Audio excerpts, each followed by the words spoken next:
Habulin nyo. Tigil.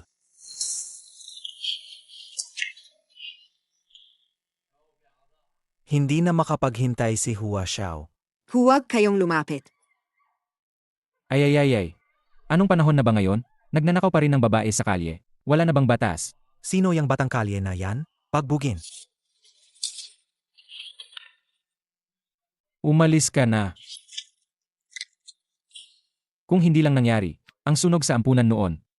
Ang 7-8, siguro kasing laki na rin nila ngayon. Ang init. Hindi maganda, Juan Santo.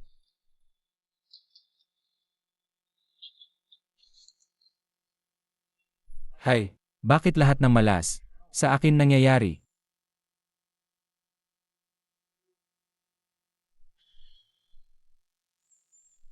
Miss, huwag kang magkamali. Tinutulungan kitang tanggalin ang lason.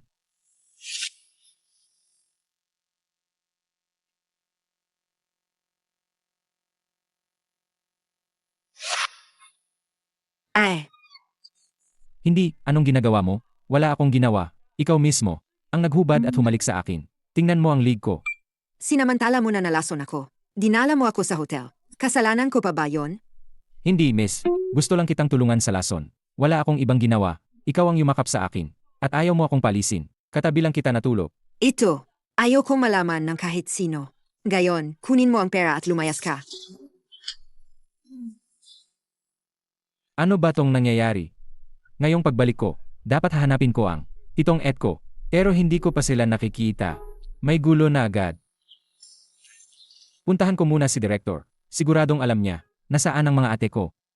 Sino yan? Yanju, ang papa ng simbahan ay nag-alay. At nais kanyang imbitahan sa seremonya ng pagluklok sa susunod na linggo. At ang prinsesa naman mula sa royal family ay nagtatanong tungkol sa iyong schedule kamakailan. Gusto kanyang imbitahan para sa afternoon tea. Hindi ba't sinabi ko na mayroon akong napakahalagang bagay na ginagawa dito sa Huaxia? Huwag ninyo akong kukontakin ng basta-basta. Maliban kung may emergency. Pero, Walang pero, walang anumang bagay na mas mahalaga kaysa sa paghahanap ko sa mga ate ko. Alam kong yang mga at ko, buwan-buwan ay nagbibigay sayo ng pera. Sa edad nyo po, malapit na kayong ilibing. Nagtatago pa rin kayo ng pera. Emie, ibigay nyo sa akin. Wala akong pera. May pera ako. Pero hindi kita bibigyan kahit piso. Wala akong pera. May pera ako. Pero hindi kita bibigyan kahit piso. Seth, hindi mo ibigay, ayos lang. Tawagin mo si Leng Qingqiu. Hayaan mo siyang makipagtulungan sa akin. Tahimik lang. Maghubad at magpakuha ng ilang litrato. Kapag masaya si Hua Xiao, magkakaroon na ba ako ng pera? hindi. Hindi ka tao. Ete mo siya. Ito hindi pwed, iyon hindi pwed. Ngayon, kukunin ko ang buhay mo. Tigilan mo. Sino yan? Director. Ako si Qin Feng. Impossible. Hindi kanya hahayaang mabuhay. Matagal nang patay si Qin Feng. Yutao, ano ang sinasabi mo? Ngayon, Qin Feng ka man o hindi? 15 taon na ang nakalipas. Hindi ka napatay ng sunog na iyon. Ako mismo ang kukuha ng buhay mo. Huwag to. Huwag to. Yutao ang sunog noon. Ano ba talaga ang nangyari? Bitawan mo ako. Director.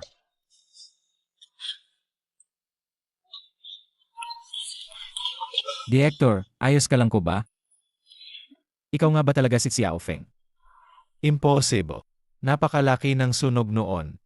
Buong orphanage ay nasunog. Si Xiao Feng. Walang pagkakataong makalabas. Director, ako po talaga si Xiao Feng. 15 taon na ang nakalipas. Natrap ako sa kwarto. Mabuti na lang at si Maestro ay dumating sa oras at iniligtas ako. Bumalik ako ngayon para hanapin kayo at ang 7 ete. Ikaw nga si Xiao Feng. Napakabuti. Sa loob ng maraming taon, ikaw lang ang hindi ko makalimutan.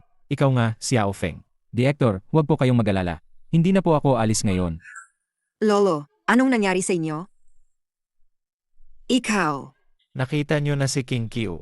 Siya si Xiao Feng. Bumalik na siya. Lolo, ano po ba talaga ang nangyari? Isang suma. Si Yutao, humingi siya ng pera sa akin. Hindi ko binigay. Buti na lang at nandyan si Xiao Feng. Kung hindi, wala na ako ngayon. Lolo, humiga po muna kayo at magpahinga. Kakausapin ko siya sa labas. Director, sasamahan ko muna. Si At sa labas. Sabi ni Yutao, hindi niya ako hahayaang mabuhay. Kaya ba ang sunog noon ay may ibang dahilan? Sumakay ka. Sabihin mo, sino ka ba talaga? Ete, ako talaga si Xiao Feng. Dati sa, Ete, ako talaga si Xiao Feng. dati sa, Lanchan Orphanage tayo nakatira. Sabi mo pa nga, papakasalan mo ako paglaki natin. Tama na. Marami na akong nakitang katulad mo. Nagpapanggap kang kapatid ko. Para lang makakuha ng pera. At makapanloko sa mga kapatid ko. Hindi, et. Hindi, eh.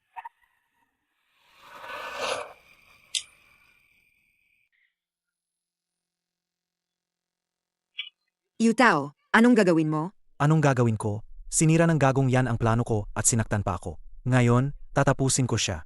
Yutao, nababaliw ka na ba? Ito ay labag sa batas. Umalis ka diyan. Kung hindi, tatawag ako ng pulis. Lenking Q, hindi ka rin makakatakas. May nagbayad sa akin. Para kuhanan ka ng mga litrato. Yung walang damit, ha?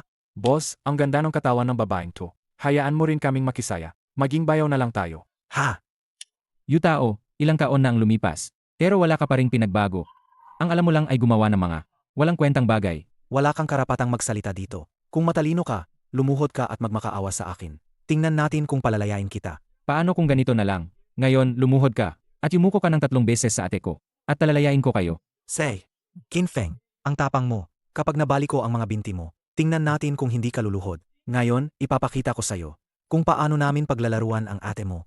Yutao, pera ang gusto mo, di ba? Sabihin mo lang ang halaga, ibibigay ko. Palayain mo muna kami. Gusto niyong umalis? Huli. Na! Mga kasama, Segish, sugurin niyo. Ah,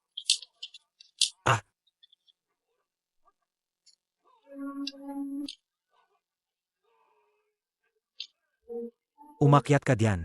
eh,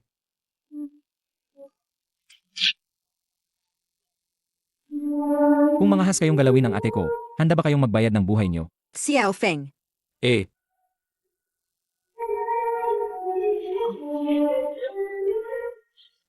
Sa pagkakataong ito, wala nang makapaghihiwalay sa atin.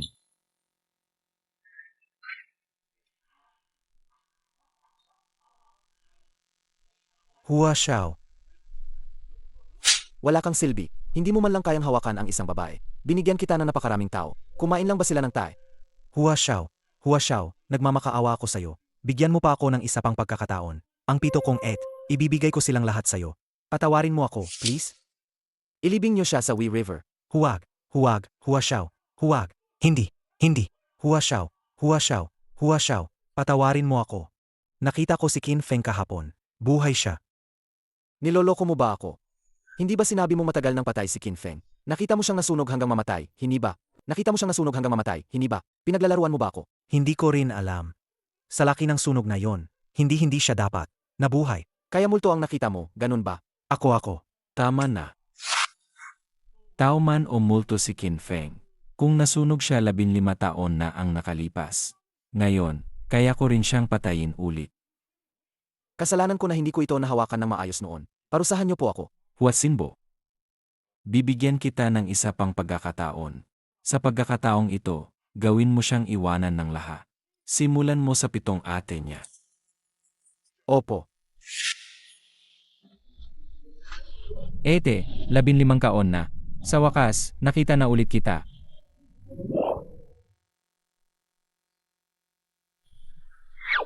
Ete, gising ka na? Gising ka na. Huwag mo akong tawaging et. Hanggang kailan ka pa magpapanggap sa akin? Hindi ba't gusto mo lang akong lokohin para sa pera? Ibibigay ko sa iyo. Ete, ako talaga. Pero hindi ko papayagan na magpanggap kang Xiao Feng para lokohin ako. Ete, ako talaga si Xiao Feng. Ako talaga ito. Bitawan mo ang ate ko. Pakinggan mo ang paliwanag ko. Bitawan mo ako. Ikaw na bastos ka. Bumalik na ako. Ako si Xiao Feng. Anong ginagawa ninyo? Sabi mo ikaw si Qin Feng. Aano mo patutunayan? Ete, alam mo naman, may 6 na talim na bituin sa balakang ko. Tingnan mo kung hindi ka naniniwala.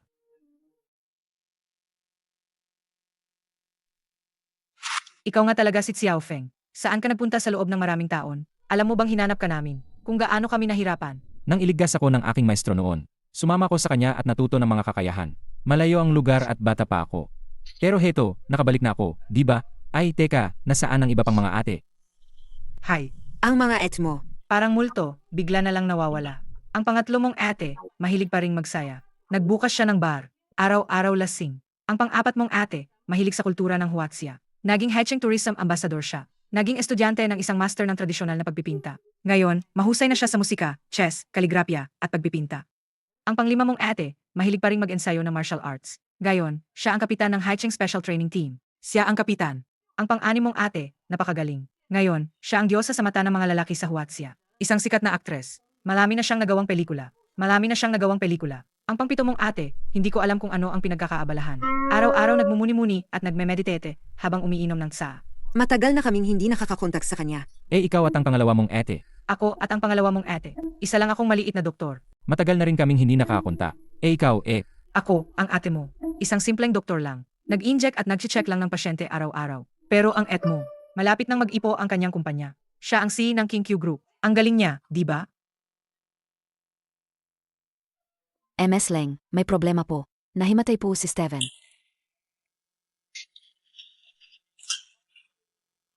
Boss, 200 J, unang pag-iwas. 300 J, pangalawang pag-iwas. MS Leng, Anong nangyari? kaninang umaga, habang kausap ko si Steven, bigla siyang sumuka ng dugo at nawalan ng malay. Anong gagawin natin, MS Leng? Siya ang chairman ng Cheong Country Consortium. Kung may mangyari sa kanya, mawawala ang trade contract. Maapektuhan din ang pag-ipon ng kumpanya. Napakasama ng kanyang kondisyon. Kaya lang niya tiisin ng kalahating oras. Mga walang kwenta. Kung mamatay si Steven dito, hindi ninyo kakayanin. Ang galit ng Cheong Country. may natutunan ako sa maestro. Hindi magiging problema ang pagligtas sa kanya. Xiao Feng, hindi ito biro. Huwag kang magpakabayani. Huwag kang mag-alala, kaya ko ito. Tigilan mo. Sino ka, batang hamog? Director!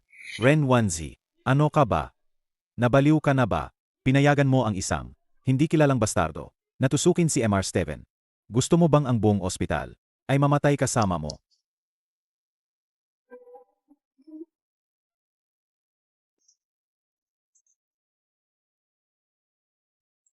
Ito ang Juzhuan Juan Hondan na nakuha ko kay Emarly. Pagkatapos inumin ni Mr. Steven, magigising siya kaagad. Ikaw ang nagligtas sa akin. Mas maganda na ang pakiramdam ko ngayon. Nakita mo ba? Iyan ang tunay na medisina. Ang medisina mo, baka, sa asong kalye mo natutunan. Ang dayuhang ito ay may lason. Dapat ay may 3 araw pa siya. Pero, ang sirang gamot na ginamit mo ay may mus. Kapag pinagsama ang dalawa, sa loob na maikling panahon, tiyak na mamamatay siya. May karapatan ka pang makipag-usap sa akin tungkol sa gamot. Security, palayasin niyo siya. Mr. Steven, Tulungan mo ako. Huwag mo akong hanapin. Isa lang akong manggagamot na walang lisensya. Hindi ba sinabi ng direktor na, si Emarly na yan, ang medical king? Hindi ba siya ang makapangyarihan? Bakit hindi na lang siya ang magligtas sa'yo? impossible. Walang problema sa gamot na yan. Gamot yan ni Emarly. Walang problema sa gamot na yan. Gamot yan ni Emarly. Ikaw ang may gawa nito. Divine Doctor, hindi nila alam ang iyong halaga. Iligtas mo ako. Kahit ano ibibigay ko sa'yo. Xiao Feng, siya ay isang mahalagang kliyente.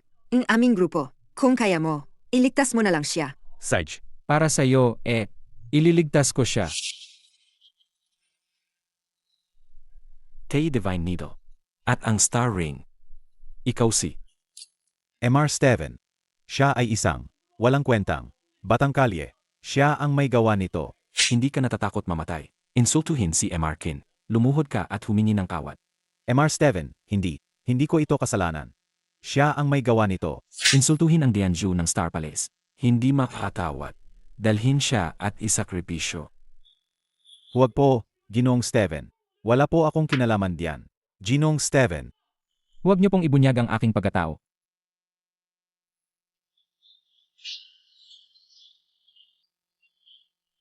Si Jie, tapos na ang usapan para sa araw na ito. Ito ang kapatid kong si Qin Feng. Mulang gayon, siya ang magiging assistant ng chairman ng King Pew Group. Ang sasabihin niya ay parang ako na rin ang nagsabi. Presidente Leng, malapit na ang Press conference para sa paglilista ng kumpanya. Ang pamamahala ng kumpanya ay hindi lang basta pagtusok ng karayom o pagpapagaling ng sakit.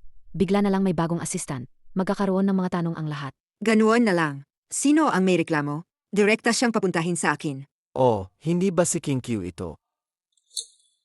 Kingi, tingnan mo, dinalhan kita ng bulaklak. Mamaya, kumain tayo. Huatsinbo, respetuhin mo ako. Hindi mo pwedeng tawagin King Q. Pakitawag mo ako sa aking pangalan. Kingi, magkasama rin naman tayo sa huli. Masasanay ka rin, Yemem. Huatsinbo, hindi kita gusto. At pakiusap, huwag mo na akong guluhin. Oh, ikaw pala, batang hama. Bakit ka tumatawa?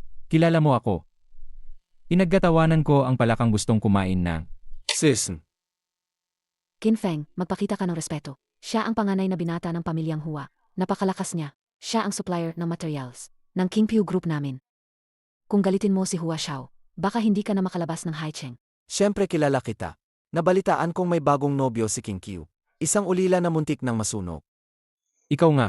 Hahaha. Anong sabi mo? Huatsinbo, tama na. Kapatid ko si Qin Feng. Sasabihin ko ito sa iyo sa huling pagkakataon. Hindi tayo magiging magkasama. Kingi, totoong mahal kita.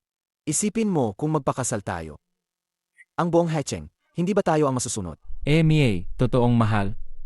Nakikita kong malambot ang iyong mga binti, at hindi maayos ang iyong kidney. Mukhang hindi ka nagkulang sa pakikipagtalik sa ibang babae. Mukhang hindi ka nagkulang sa pakikipagtalik sa ibang babae. Anong sinasabi mo, gago ka? Bitawan mo. Sige, bata, mayabang ka.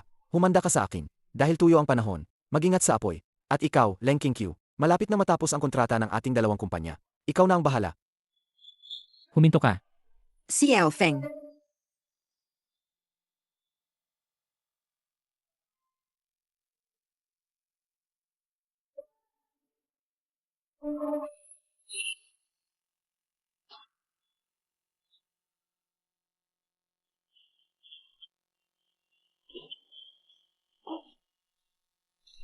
Sa pagkakataong ito, nabigo tayo. Yang si Kinfeng, hindi ko alam kung saan niya natutunan ang kanyang kasanayan sa medisina. Kaya niyang gamutin kahit ang lason na gu. Nakaligtas si Leng Kingpyu sa kapahamakan. Ayos lang kung hindi nagtagumpay ngayon. Hindi ba may press conference pa? Gagawin kong masira ang reputasyon nilang dalawa. Paano ang 1,000,000 piso ko? Mia, haha. Huwag kang mag-alala, ang 1,000,000 pisong ito ay sa iyo. Ay naku, ang lakas mo. Ang daming tao. Hindi ba mas nakaka-excite kapag maraming tao? Mainit na ang ulo ko ngayon. Kailangan mo akong palamigin. Mas maganda ba ako o si Leng Kingpyu? Hahaha, si Leng King Q. Wala siyang ganyang kaseksihan. Pagkatapos nito, paglalaruan natin siya ng sabay.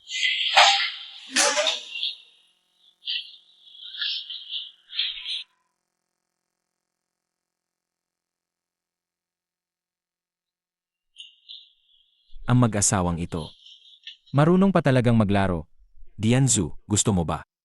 Dalawang walang kwentang tao lang sila. Hindi kailangang magmadali. Gusto kong makita kung anong mga pakulo pa ang kaya nilang gawin.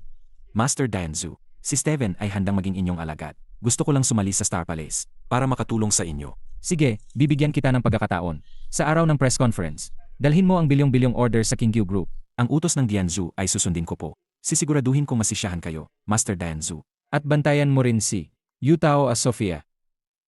Siguradong may gagawin sila. Ngayong bumalik na ako. Wala nang makasakit kay ate.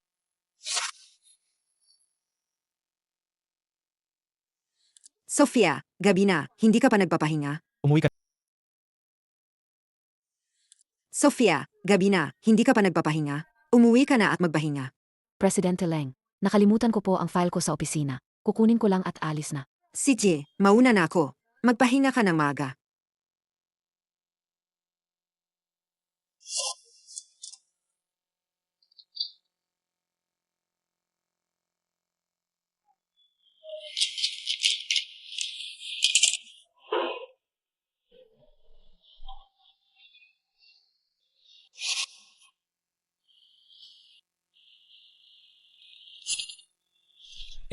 Bakit ka pumasok?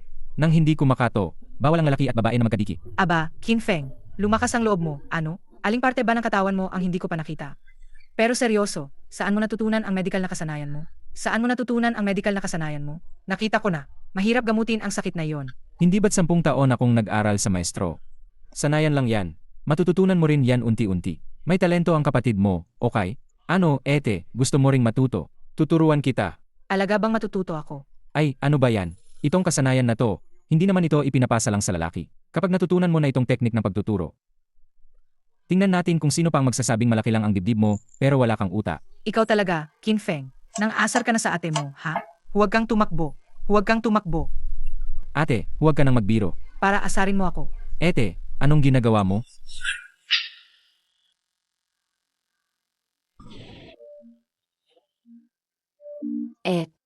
Mayroon pa akong teknik sa masahe.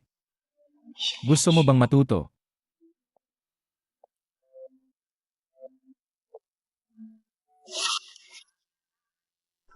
Anong ginagawa ninyong dalawa?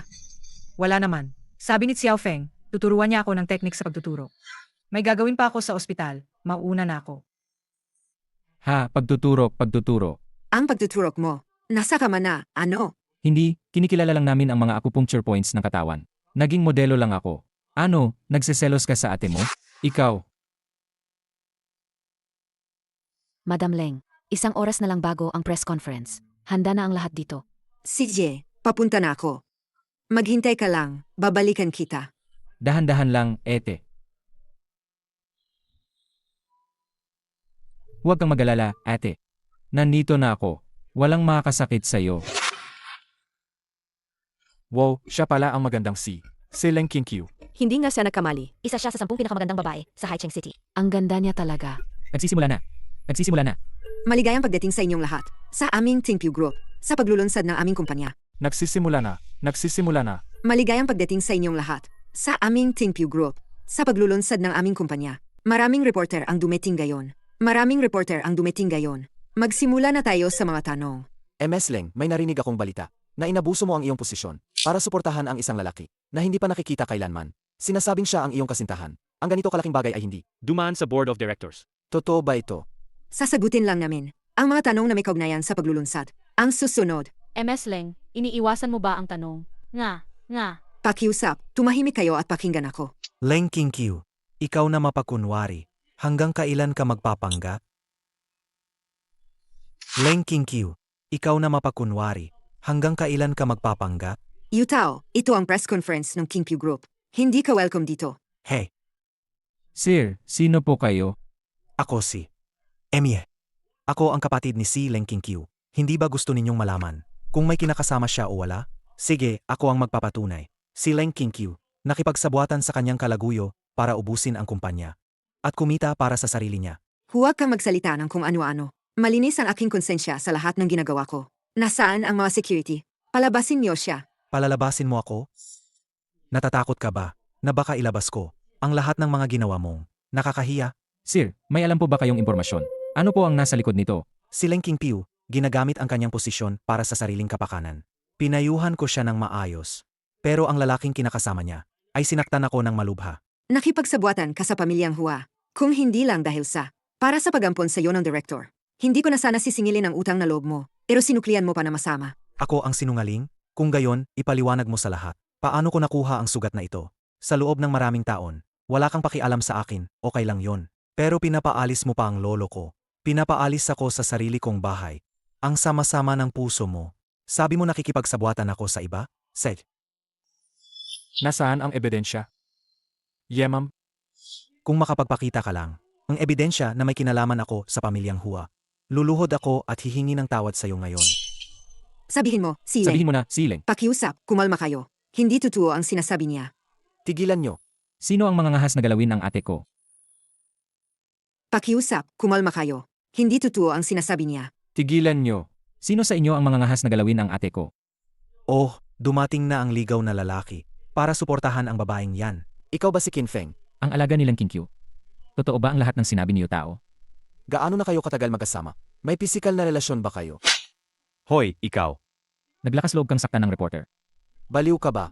Sinasaktan ko ang bibig mong nagkakalat ng kung ano-ano. Pinapunta ka ba niyo tao dito? Ikaw, walang batayan sa katotohanan. Bakit mo sinisiraan ang ate ko? Yutao, bakit? Bakit ka nakipagsabuatan sa iba? Para siraan ako. Bakit? Para siraan ako. Bakit? Mula pagkabata hanggang ngayon, kahit minsan ba itinuring mo akong kapatid? Si Qin Feng lang ang nakikita mo, noong nanghiram ako ng pera, at binugbog ako dahil sa utang. Nasaan ka? Tama na, Yutao. Wala kang ebidensya. Pero kung ano-ano ang pinagsasabi mo. Para sa pera, binugbog mo ang nag-ampon sa'yo. Gusto mo pang kunan ng hubad na litrato ang ate mo. Para takutin siya. Isa kang walang kwentang pabiga. Umalis ka na. Sed, magaling, napakagaling. Gusto niyo ng ebidensya, di ba? Gayon. Sisirain ko kayong dalawa. Ilabas ang ebidensya ng suhol ni Leng Qingqiu. Ilabas. Sofia, ikaw pala.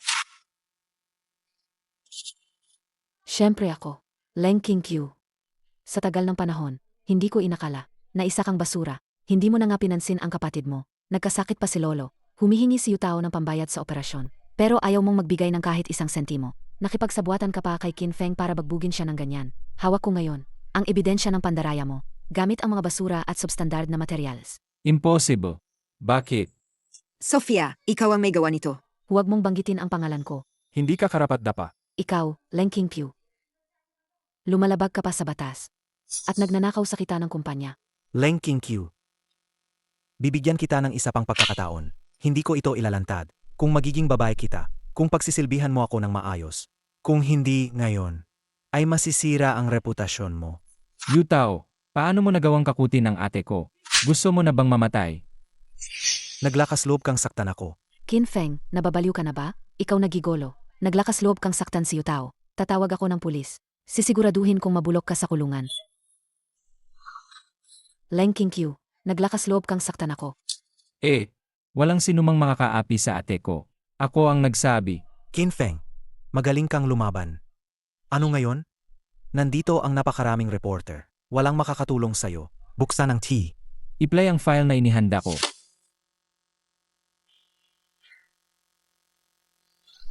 Ay, kaya pala ganoon ang nangyari.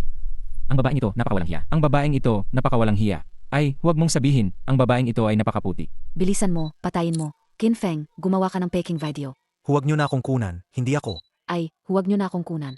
Itago mo rin yan, at ikaw. Huwag niyo na akong kunan. Bilisan mo, patayin mo ang kamera. Huwag niyo na akong kunan. Huwag niyo na akong kunan. Huwag niyo na akong kunan. Huwag niyo na akong kunan. Yutao, may gusto ka pa bang sabihin? Oh. Oh, ang ganda ng palabas na ito. Huli na ba ako? Ikaw, Hua Xiao, dumating na kayo. Walang kwentang bagay. Huatsinbo, anong ginagawa mo dito? Wala kang pakialam dito. Nga. Ang King Yu Group ninyo, dati, sa mga panloob na usapin ninyo, hindi ako nakialam. Pero ngayon, sa loob ng King Q Group ninyo, may problema na. At saka, nag-expire na rin ang kontrata natin. Kaya dapat kong pag-isipan, kung pwede ba, na magpalit ng kasosyo. Nandito ako ngayon, para gamitin ang press conference na ito, para linawin sa lahat ang isang bagay. Mula ngayon, ang pamilyang Hua, at ang King Yu Group, lahat ng kooperasyon ay tapos na. Huatsinbo, wala kang hiya. Sinisiraan mo kami. King Q, huwag mo akong murahin. Sa negosyo, lahat ay posibleng mangyari. At binigyan na kita ng pagkakataon. Pero hindi mo sinamantala. Pero dahil gusto kita, bakit hindi mo na lang pag-isipan uli? Kalimutan mo na yan. Hindi ako magpapakasal sa'yo. akala ko ngayon, para lang ako mang-away ng aso. Hindi ko inakala na may lumabas pang palaka. Naghahanap ka ng gulo. Huatsinbo, karapat-dapat ka ba? Ha. Nakalimutan kita. Sa tingin ko, bibigyan kita ng pagkakataon. Kung dadaan ka sa ilalim na, aking mga binti ngayon, bibigyan ko kayo ng daan para mabuhay. Kung hindi, masisiguro ko na. Walang sinuman sa Haicheng ang maglalakas loob na makipag-ugnayan sa King Q Group para sa anumang order. Ako, maglalakas loob ako. Ang Flame Consortium ng Qiong Country ay nag-alok ng 10 bilyong order sa King Q Group. Ito. Hahaha. Paano nangyari yan, Qin Feng? Saan mo nakuha ang aktor na yan? Ang galing niya, hindi ba mahal yan? 10 bilyong order pa. Niloloko mo ba ako? Lumuhod ka sa akin. Bibigyan kita ng 1 milyong piso. Huwag ka nang umarte. Hahaha. Ang sinumang insulto sa Dianju ng Star Palace ay dapat tarusahan ng kamatayan. Ako si Steven, ang chairman ng Flame Consortium. Ngayon, pipirmahan ko ang kontrata sa King Q Group. Ibinibigay ko sa inyo ang 10 bilyong order na ito. Impossible. Impossible. Ginong Steven, Nalinlang ka lang siguro. Wala silang kwenta. Huatsinbo, kahit walang pamilyang Hua mo, ang Kingqiu Group ay mabubuhay pa rin. Sage, Qin Feng, humanda ka. Tigil. Gusto mong umalis? Pwede, dumaan ka muna sa ilalim ko, at humingi ka ng tawad sa aking ate. Kung hindi, huwag kang umasang makakaalis ngayon. Kung hindi, huwag kang umasang makakaalis ngayon. Qin Feng, nababaliw ka na ba? Naglakas loob kang saktan si Hua Xiao. Hindi ka patatawarin ng pamilyang Hua. May karapatan ka bang kumahol, aso? Ikaw, Huatsinbo, humingi ka ng tawad. Hayaan mo na, Xiao Feng. Huatsinbo, kung makita pa kita, dito sa Haicheng, babaliin ko ang mga binti mo. umalis ka. Qin Feng, humanda ka. Hua Xiao, Hua Xiao. Hua Xiao, huwag kang umalis.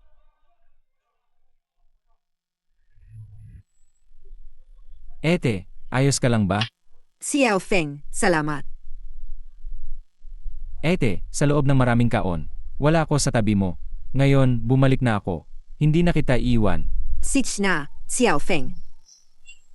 Ayusin ko lang ang ilang bagay sa kumpanya. Umuwi ka muna. Sabay tayong kumain mamaya sa gabi. Nalaman ni Dianzu. Sa pinangyarihan ng sunog noon, Nakita sina Yutao at ang mga tao ng pamilyang Hua.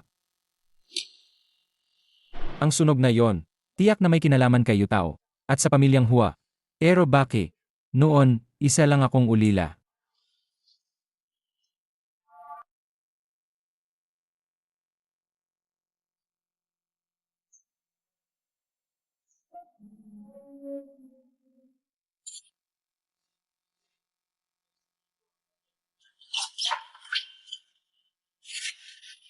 Sabihin mo, sino ang nagpadala sa'yo? Bitawan mo ako, Qin Feng. Ako ang pangatlo mong ate. Ete, bakit ikaw? Hindi ba sinabi ng panganay mong ate na bumalik ka na? Gusto ko lang subukan ang galing mo. Hindi ko inakala na ganyan ka kagaling. Ay, ginulat mo ako. Akala ko kung sinong manyakis. Ang gustong kumuha ng pagkabirhen ko. Kadiri ka. Sige na, hindi na ako makikipag-usap sa'yo. Pupuntahan ko pa ang pangalawa mong ate. Hindi ba may barka? Bakit wala ka sa tindahan ng ganitong oras? Bakit mo pupuntahan ang pangalawa kong ate? Tungkol sa nangyari sa bar. Nakita ko kasi na may nagbebenta ng parang pampagana sa tindahan ko. Kaya pupuntahan ko ang pangalawa mong ate para tingnan ano ba talaga yan. Seg. Kung ganon, sasamahan na lang kita. Sanay ako sa paggamot. Ang ingay naman dito. Ano bang alam mo? Ito ang may dating. Tulong. halika kapatid, halika nga. Hoy kuya, Huwag ka nang humawa. Uminom na lang tayo. Haha. kasi naman, ang ganda mo at ang sexy mo. Sa buong Hecheng, ikaw na ang pinakamaganda. Hahaha. Ikaw na ang pinakamaganda. Hahaha. Ordinaryo lang ang ganda ko. Ang boss namin. Siya ang tunay na nakakabighani. Tama, tama.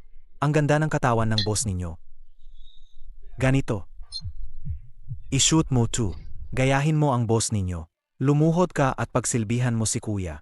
Para ma-enjoy din ni kuya. Ang 10 pinakamagandang babae sa Haicheng.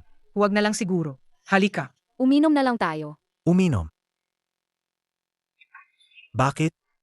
Kulang ba ang pera? Mayroon akong isusuot. Hindi ko talaga kaya. Paano kung kantahan na lang kita? Susunduin kita, Pawi. Sa akin ka pa magpapanggap na nagtatanghal lang, hindi nagbebenta ng sarili? Mga tao, dalhin niyo siya.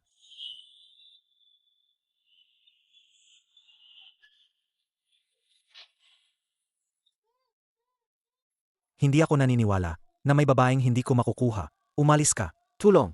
Mamaya, gusto kong makita kang sumasayaw ng striptease. Tulong. Tigilan nyo. Tigilan nyo. Oh, hindi ba ito si Son Chiatsiang?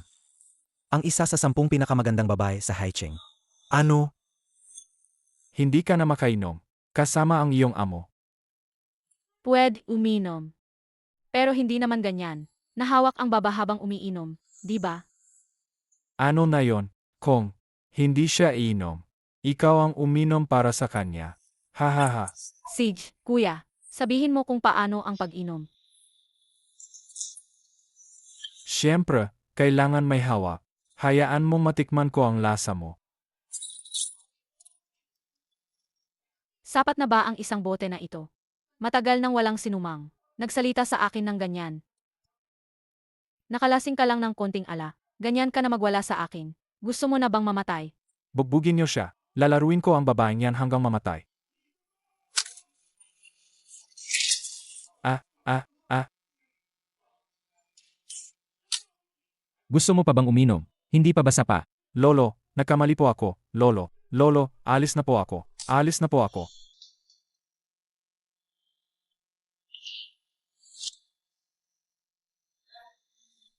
Ano ang ipinainom mo sa kanya? Ito po ang ibinigay sa amin ni Boss Yu. Ang tawag po ay Hehuan-san. Sabi niya, kapag ininom daw po ito ng babae, wala raw pong makakatagal.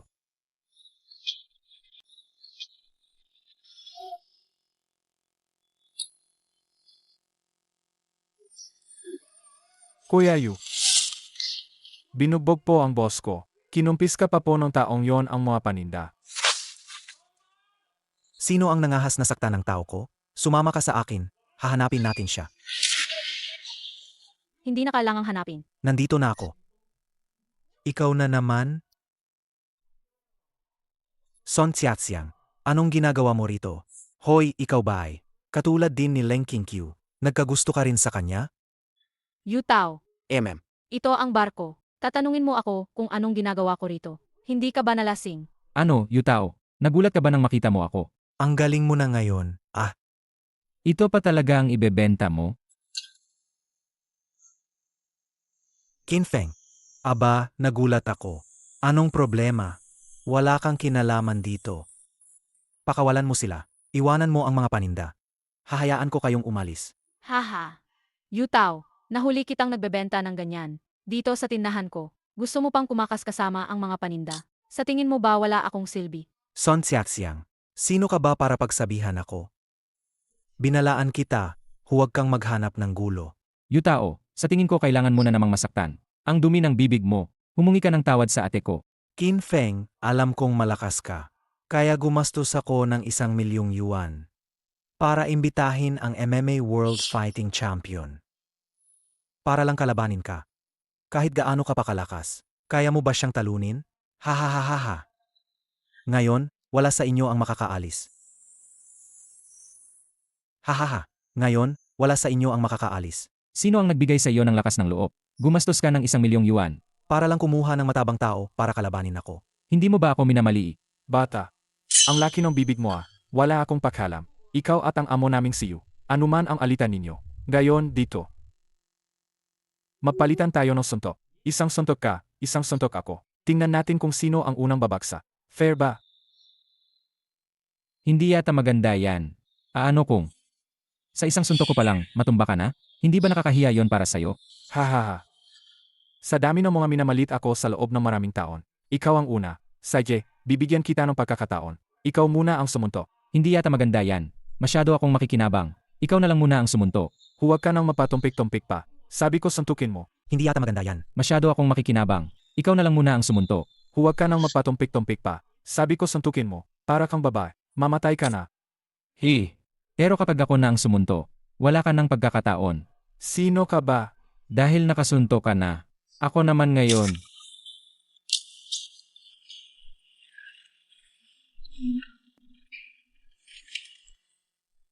Yutao, ikaw na ngayon.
Xiao Feng, ang init ko.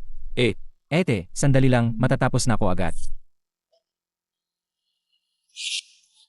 Xiao Feng, maganda ba ako? Ate, nilagyan ka ng gamot. Kumalma ka. Gagamutin kita agad. Mabilis lang, magiging maayos ka na. Xiao Feng, hindi na ako makapaghintay. Naghihintay ako sa'yo ng 15 taon. Miss na miss kita. Ate, huwag kang ganyan, huwag kang ganyan.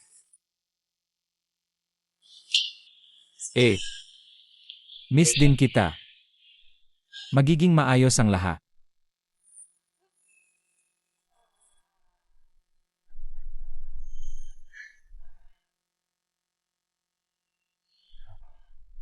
Uminom ako ng gamot ngayong gabi. Ang lakas ng epekto.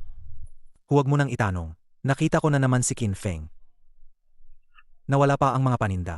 Buti na lang mabilis akong nakatakas. Kung hindi, baka doon na rin ako natapos. Paano na ngayon? Buti na lang mabilis akong nakatakas. Kung hindi, baka doon na rin ako natapos. Paano na ngayon? Ang lahat ng panindang iyon ay galing kay Hua Xiao. Kung malalaman niya, lahat tayo ay patay. Ganito. Ako na ang magpapaliwanag kay Hua Xiao. Mayroon pa naman tayong paninda. Maghanap na lang tayo ng ibang lugar para ibenta. Gastos para sa aral.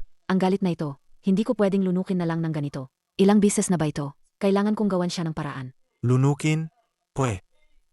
Hindi ako naniniwala na walang kahinaan si Qin Feng. Hindi ba gusto niya si Leng Qingqiu? Kung gayon, gagawin ko ang gusto ko kay Leng Qingqiu. Kapag lumabas na ang mga litratong iyon, sa oras na kumalat ang mga iyon, pagsisisihan niya ito habang buhay. Hahaha. Ang galing pa rin ni Kuya Yu. Papatikimin kita ng mas matindi.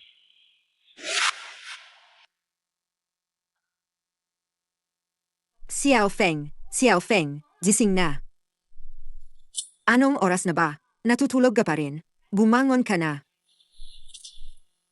Ete, anong oras pa lang? Hayaan mo na lang akong matulog pa. Antukin ka pa rin tulad ng dati. Sitch na. May importante akong gagawin ngayon kaya kita ginising. Anong klaseng bagay ang makakapagpahira? Ang ating na si Leng. Tumawag sa akin ang ikalimang mo kahapon. Uwi siya ngayong tanghali sa pamamagitan na eroplano. May meeting ako sa kumpanya, kaya ang pagsundo sa kanya ay ipinagkakatiwala ko na sa iyo, ha?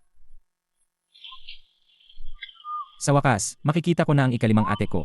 Narinig ko sa pangalawang ate na sumali siya sa inspection team. Hindi ko alam kung makikilala pa niya ako.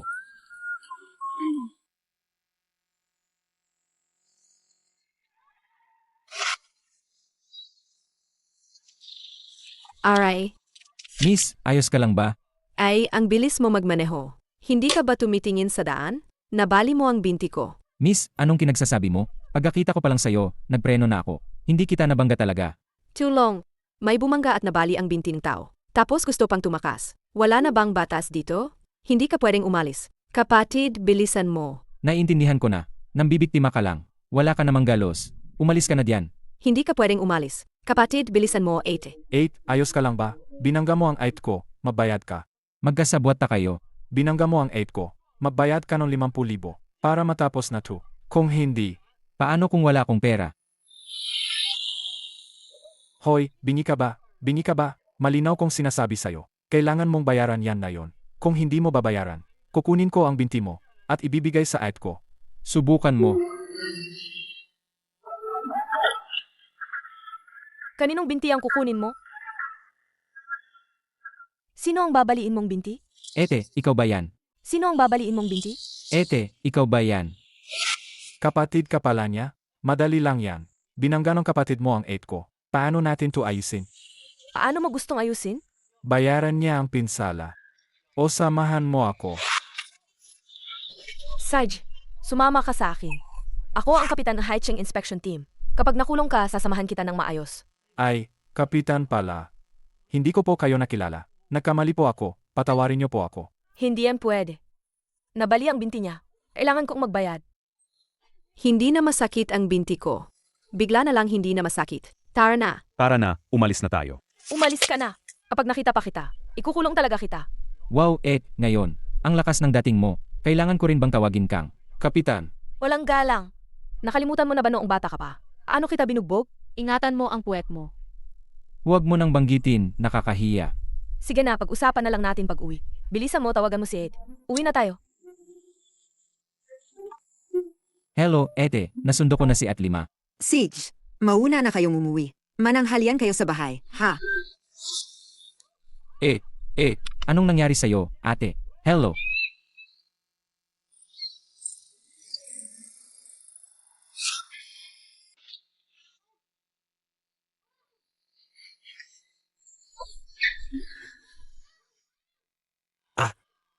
Eh, ang bango mo talaga.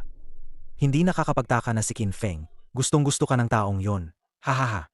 Yutao, hindi ka tao. Ano ba talaga ang gusto mong gawin? Ano ang gusto kong gawin? Siyempre, ikaw ang gusto ko.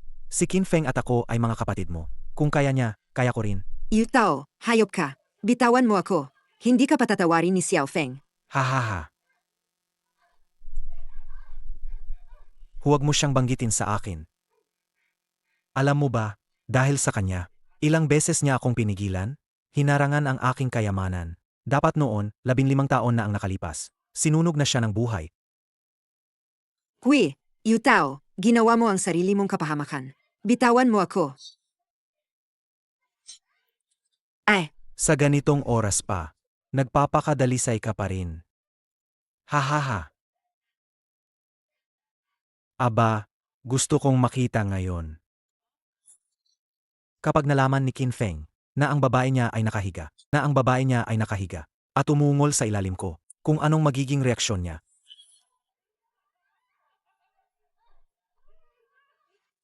Tigilan mo. Huwag kang gagalaw.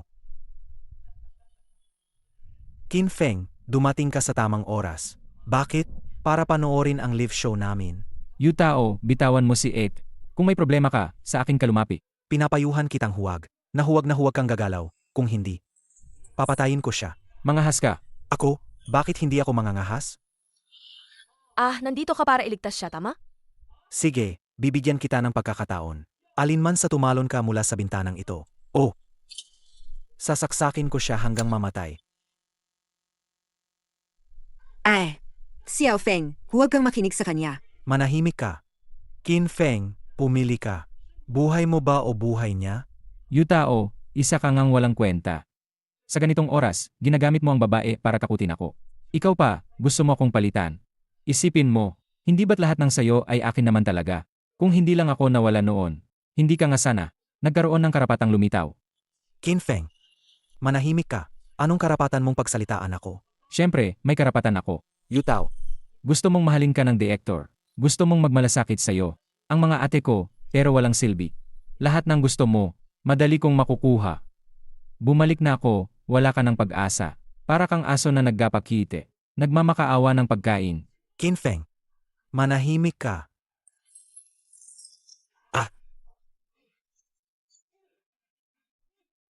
Yutao, pinatawad na kita. Pero bakit mo? Hinahamon ang pasensya ko. Pinatawad mo ako? Ang pagbalik mo ngayon ay isang pagkakamali. Inagaw mo ang lahat ng sa akin. Hirap na hirap akong makipagkaibigan kay Hua Xiao. Pero paulit-ulit mo akong pinipigilan kumita ng pera. Ngayon, sinira mo pa ang tanging daan ko. Hindi ba't gusto mo akong sirain? Said. Sisirain din kita. Kung gayon, mamatay ka na. Xiao Feng! Xiao Feng, huwag! Huwag! Bitawan mo siya! Huwag kang gumawa ng kalokohan. Ibigay mo siya sa akin. Ang batas ang bahala sa kanya. Xiao Feng, huwag ganyan. Ayokong maging ikaw. Isang taong binulag ng galit. Bitawan mo.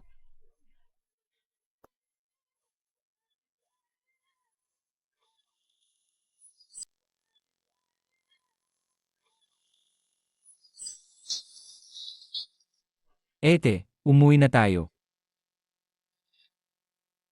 Ate, magpahinga ka muna ng maayos. Xiao Feng, Salamat sa iyo na yon.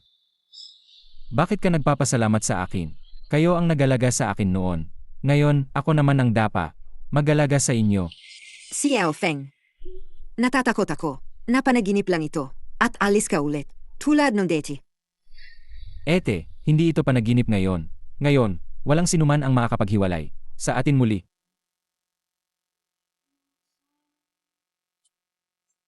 Xiao Feng, may pag-unlad sa investigasyon. Oh, Seg. Ito ang pahayag ni Yutao. Ayon sa kanyang sinabi, ang lahat ng kanyang mga kilos kamakailan, lahat ay mga playboy, ipinag-utos, maging noong sunog noon. Siya rin ang naglagay nito. Siya ang kumuhang susi. I lock mo ang iyong pinto. Ngunit bakit ito? Noon ay bata pa lamang ako. Wala akong ininsulto. Sinuman. Hindi rin alam ni Yutao. Sumusunod lang siya sa utos. Pati na ang mga kamakailang. Ibinebentang kay Juansan. Ay si Huaxinbo din. Ang nagbigay sa kanya. Inamin din ni Yutao. Na pagkatapos ng 3 araw, sa handaan ng kaarawan ni Lolo Hua, ay magiging distribution. Meeting kay Juansan. Sa panahong iyon, lahat ng may koneksyon sa pamilyang Hua, lahat ay dadalo. Si Yutao ay isa lamang. Alagad ni Huasinbo. Hindi niya alam ang buong detalye. Et 5. Alam mo ba kung nasaan si Huasinbo? Ayon kay Yutao, si Huaxinbo ngayon ay dadalo sa isang pagtitipon na inorganisang Haicheng City Lord auction para kay Lolo Hua, pumiling regalo sa kaarawan. Xiao Feng, huwag kang padalos-dalos. Huwag kang magalala, Ate Lima. Hindi ako gagawa ng kalokohan. Susubukan kong alamin kung ano ang sitwasyon sa birthday banquet ng pamilyang Hua.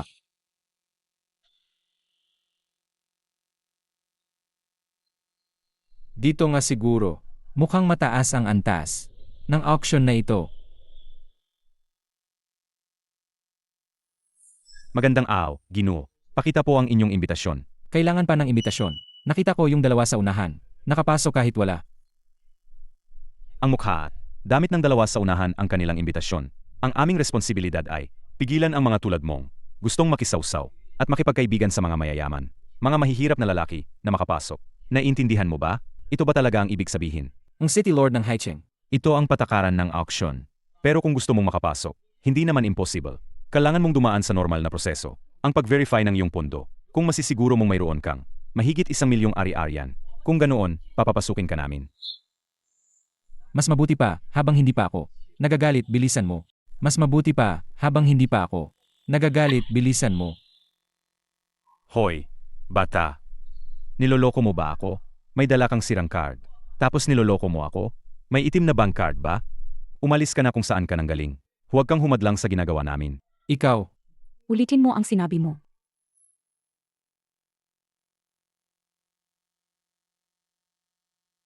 et 4. Pinapaalis ko siya. Bakit? Ha. Sino ka ba? Gago ka? Binibining Liang. Bakit ikaw? Ako. Ulitin mo ang sinabi mo. Hindi ako si Binibining Liang. Pinapaulit ko sa'yo. Pinapaulit ko sa'yo na. Humingi ka ng tawad sa kapatid ko. Binibining Layang. Paano ka nagalit sa aking tauhan na walang mata? Paano kanya nagawa ng masama? Kani-kanina lang. Pinapaalis niya ang kapatid ko. Anong nangyari? Gino, walang dalang invitation card. Hiningi ko na i-verify ang pondo. Tapos, naglabas pa siya ng peking card. Akala ko, nandito siya pa. Gumawa ng gulo, kaya pinapaalis ko na siya. I verify nyo ang pondo. Iyan ang tamang protocol. Kaya. Pwede na ba kaming pumasok ngayon? Miss Yang. Siyempre, pwede po kayong pumasok. Kayo po ang ambasador ng Haicheng. Pero ang kapatid nyo, kailangan pa natin hintayin ang resulta ng verification. Bago natin pag-usapan, dahil ang auction na ito ay hindi para sa lahat. Kaya ang ibig mong sabihin, ang kapatid ko ay walang karapatang sumali sa auction. Walang karapatang sumali sa auction. Siyempre hindi po. Kung gusto nyong sumali sa aming auction, kailangan nyong sundin ang aming protocol. Na-verify na ng kapitan. Pero, Wala siyang pera, tama? opo, wala talagang pera sa card. Kung gayon, pasensya na po. Pero sinabi nila, walang limitasyon ang card na ito. Ano? Anong kalokohan yan? Hindi ko talaga alam, kapitan. Talagang ganoon ang sinabi nila. At sinabi pa nila, ito raw ay Centurion card, limitado sa 100 piraso sa buong mundo. Pwede na akong pumasok ngayon. Sage po.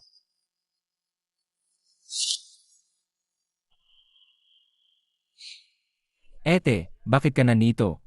Nabalitaan kong may original na gawa ng pambansang pintor na si Master Liu mula sa North Korea. Kaya pumunta ako para tingnan. Nga pala, Xiao Feng, saan mo nakuha ang ganoong karaming pera? Ang card na ito ay galing sa maestro ko. Ang matandang iyon, iniwan niya ito sa akin bago umalis. Sabi niya, hindi raw ito gaanong kalaki. Dapat ko raw tipirin. Sino ang mag-akala na siya pala ay isang milyonaryo? Hindi ko akalain na ganoon ka pala kasagana. Sa mga nakaraang taon, nag-alala pa kami sa iyo. Ayoko na. Gusto kong maghati ng kayamanan. Dapat bilhan mo ako ng regalo. Sage 8 ko. Dapat bilhan mo ako ng regalo. Sage 8 ko. Teka lang, sa ganito kataas na klase, ang subasta, paano nakapasok? Ang isang langaw, ahaha. Nga. Sabi ko na nga ba, may naamoy akong masangsang pagpasok ko. Ikaw pala yon. Dapat na rin nating ayusin ang ating usapan. Paano ka nakapasok dito? Hindi ko alam. Pero sinasabi mong, gusto mong ayusin ang usapan natin. Karapat-dapat ka ba? Wala si Steven ngayon. Tingnan natin kung paano ka pa magiging mayabang. Watsinbo, si Yutao ay nahuli na ng mga otoridad. Ang lahat ng ginawa mo, alam na alam ko, sa aking puso. Ano ang sinasabi mo? Hindi ko maintindihan. Si Yutao, ang tangang yon. Kung nahuli, nahuli na. Sino ang maniniwala sa sinasabi? Ang isang bilanggo. Dahil hindi ka handang magsalita ng kusa. Ayos. Kung gayon, lumuhod ka at magsalita. Tigilan mo. Ito ay isang subasta. Kung mayroon kayong problema, maaari ninyo itong ayusin sa labas. Ngunit sa subastang ito, dapat ninyong sundin ang aking mga patakaran. Susundin namin ang utos ng City Lord. Inaanunsyo ko, opisyal nang magsisimula ang subasta. Ang subasta natin ngayon ay mayroon lamang isang item na ibebenta. Ngunit sa tingin ko, tiyak na, masisiyahan ang lahat. Ang nag-iisang item na ito ay isang orihinal na gawa ni Bada Shanren, ang Shui Mu King Hua 2. Ang panimulang presyo ay 0 yuan. Magsisimula na tayo ngayon. 2 milyong yuan. 3 milyong yuan. 3,500,000 yuan. Magbibigay ako ng 50 milyong yuan. Gusto kong ibigay ang painting na ito bilang regalo sa karawan ng aming matanda. Sana ay bigyan ninyo ng konsiderasyon. Ang pamilyang Hua. 50 milyong yuan, 2 beses. 50 milyong yuan. 50 milyon at 1 milyong yuan. Sige, ang binata ay nagbigay ng 50 milyon at 1 milyong yuan. Mayroon pa bang iba na magbibigay ng mas mataas na presyo? Qin Feng, nandito ka para. Kalabanin ako, tama. Magbibigay ako ng 1 bilyon. 1 bilyon at 10,000. Hua Xiao, ang subasta ay para sa mga may pera. Mag-ingat, baka masama sa kalusugan mo ang gali. 2 bilyon. 2 bilyon at 10,000. 3 bilyon. 3 bilyon at 10,000. Magbibigay ako ng 10 bilyon.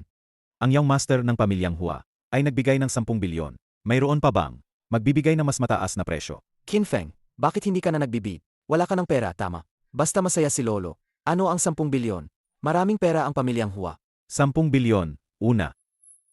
10 bilyon, pangalawa. 10 bilyon, pangatlo. Sold. Qin Feng, paano ka pa nakakangiti?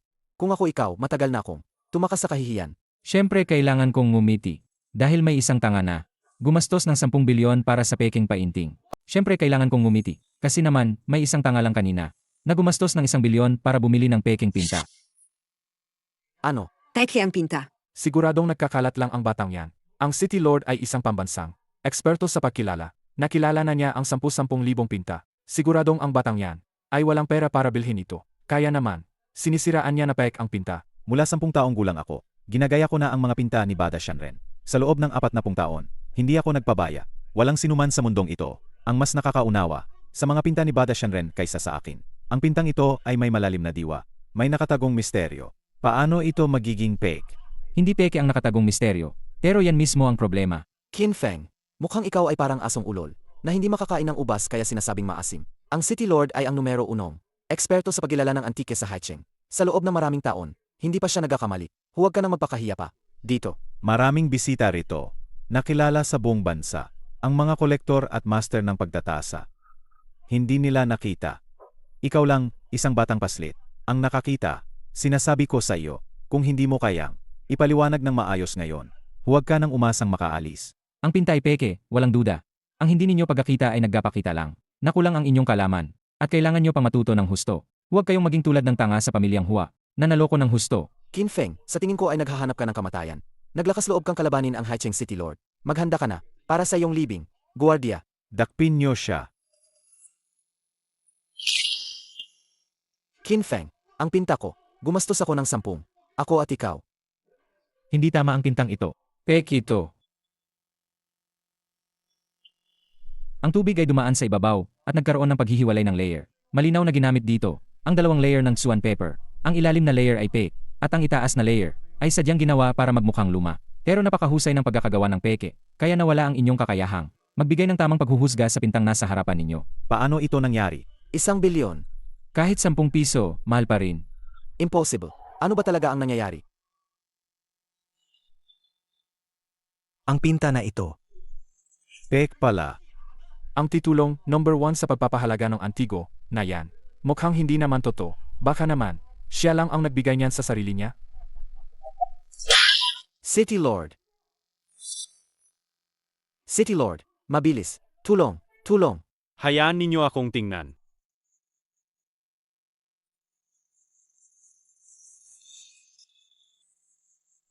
City Lord. Ito ay dahil sa matinding galit at pagkabigla. Dagdag pa sa dati na niyang mahinang puso, kaya umakyat ang dugo. Pero hindi naman malaki ang problema. Kailangan lang ng akupunktura.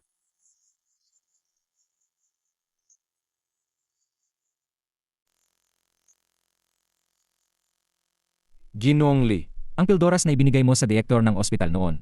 Ikaw ang nagbigay niyan, ang iyong kakayahan. Masyado pa ring mababaw. Kung itutusok ang karayom na ito, ang City Lord, baka hindi na umabot ng gabi. Tama na, Qin Feng. Alam kong may alam ka sa medisina. Pero kung ikukumpara ka kay Ginoong Lee, para kang isang alitaptap na nakikipaglaban sa buwan. Inapayuhan kitang huwag ka na lang dito. Nagpapapansin. Hindi ka nakinig sa mabuting payo, kaya bahala ka sa buhay mo. Pagdating ng panahon na kailangan mong magligas ng tao, huwag kang lumapit sa akin para magmakaawa. Ginoong City Lord, gising na po kayo. Ngayon, Ano pa ang masasabi mo? kinuwestiyon mo ang aking kasanayan sa medisina. Hindi pa ako nakapagtanong. Sang medical school ka nagtapos? At saan ka nagtatrabaho? Hindi ako nakapag-aral, hindi rin ako doktor, pero wala itong kinalaman sa malimong pagtusok ng karayom. Aba, wala palang pinag-aralan. Pero nangahas pang kwestiyonin ang Little Medical King. Napahiya ka na, kaya umalis ka na agad. Huwag kang mapakahiya dito. Ang isang magandang art exhibition. Sinira ninyong dalawa. Nakakainis. Nakakainis. Kung alam mong mahina ang kanyang puso, bakit mo pa rin pilit na ginamit ang karayom para pigilin ang dugo sa kanyang katawan? Kahit na maayos siya ngayon, hindi magtatagal sa loob ng isang araw. Tiyak na, mamamatay siya na dumudugo ang 7 butas ng kanyang mukha. Kalokohan. Nangahas kang sumpain ang City Lord. Sawa ka na ba sa buhay mo? Kayo. Pek ang painting. Nagkamali ako ng tingin. Pero maliit lang ang lugar ko. Hindi kayo kasya. Kayong dalawang malaking Diyos. Maari na kayong umalis. Dahil hindi kayo naniniwala sa akin, alis na ako. Sana sa oras na yon, huwag ninyo akong kakiusapan na iligtas kayo. Gusto pa rin akong guluhin. Ngayon, hindi ba? Siya umalis na parang aso. Umalis na. Xiao Feng, huwag mo nang isipin. Naniniwala sa iyo si 8-4. Ayos lang, Ed 4. Sa tingin ko, hindi magtatagal. Sila ang lalapit sa atin. Aalis na lang kayong dalawa? Hindi yata pwede, Bakit? Hindi pa basa pa. Ang bogbog kanina. Tapos na ang nangyari kanina. Ngayon, kinalaban mo. Ang City Lord ng Haicheng City. Aalis ka na lang. Hindi ganoon kadali. Kung gayon, sabihin mo, paano hindi madali? Umuwi ka ngayon. Sa lahat ng tao sa auction. Lumuhod ka ng 3 beses. At humingi ka ng tawad sa aming City Lord.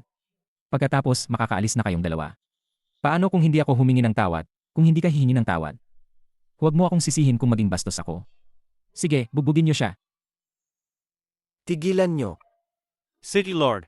Dianzu, iligtas mo ako.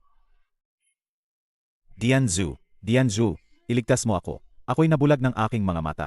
Kayo po ay may malaking puso. Iligtas niyo po ang aking buhay. Ako'y nabulag ng aking mga mata. Kayo po ay may malaking puso. Iligtas niyo po ang aking buhay. Gagantihan ko po kayo ng 100 beses. City Lord, kanina lang po ang inyong kauhan. Pinapaluod pa ako sa inyo. Gusto niyo po bang lumuhod ako sa inyo? Hindi ka paluluhod. City Lord, Lumuhod ka. Dayan Zukin Feng. Binibining layang. Hindi ako tao. Pakiusap, iligtas niyo po ang aking ama. Mayroon akong gagawin. May ipapagawa ko sa iyo. Ililigtas ko ang buhay mo.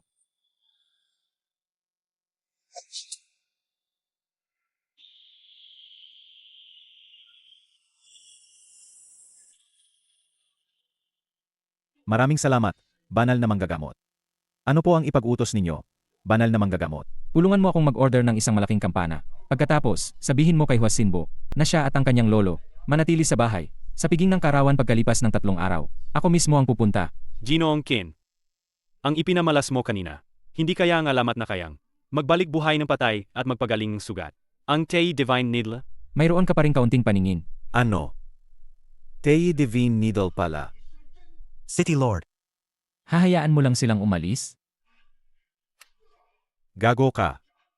Tandaan mo ang mukhang ito. Kung mangahas ka pang saktan siya, itatapon kita sa dagat para ipakain sa isda. Ginoong Qin. Nakilala ko ang tagapagmana ng Tei Divine Needle. Xiao Feng, noong panahong iyon, ang larawang iyon. Nakita ko rin. Hindi ko talaga makita na ito ay fake. Paano mo nalaman? Ang larawang iyon, sa isang tingin pa lang, alam kong peke. Kasi ang orihinal ay nasa silid-aralan ng maestro ko. Mukha kasing totoo noon, Kaya isa lang ang posibilidad. May nakatagong layer sa likod ng pintura. Kaya sinubukan ko ng tubig. At doon ko nalaman. Ah, ganoon pala. Ang galing mo naman. Ang mga pinturang ito. Ikaw bang nagginta, Ate 4? Ako ang nagpinta ng lahat. Ang 8-4 mo. Mahigit 10 taon na ring nagsasanay. Ayos ba? Hindi ko akalain na ang Ed4 ko ay isang mahusay na pintor. Halika, Masaya ako ngayon. Pipintahan kita.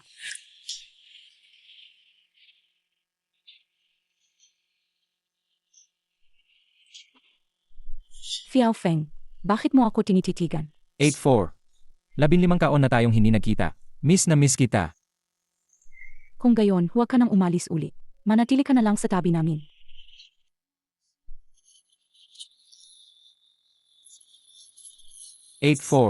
May dumi sa mukha mo. Ah, Fiao Feng. May kailangan pa sa akin ang 8-3 mo. Aalis na ako.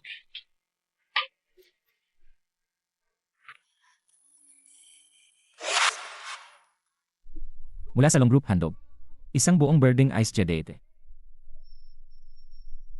Ang Wang Group, nagbigay ng isang peres ng pangsangkay.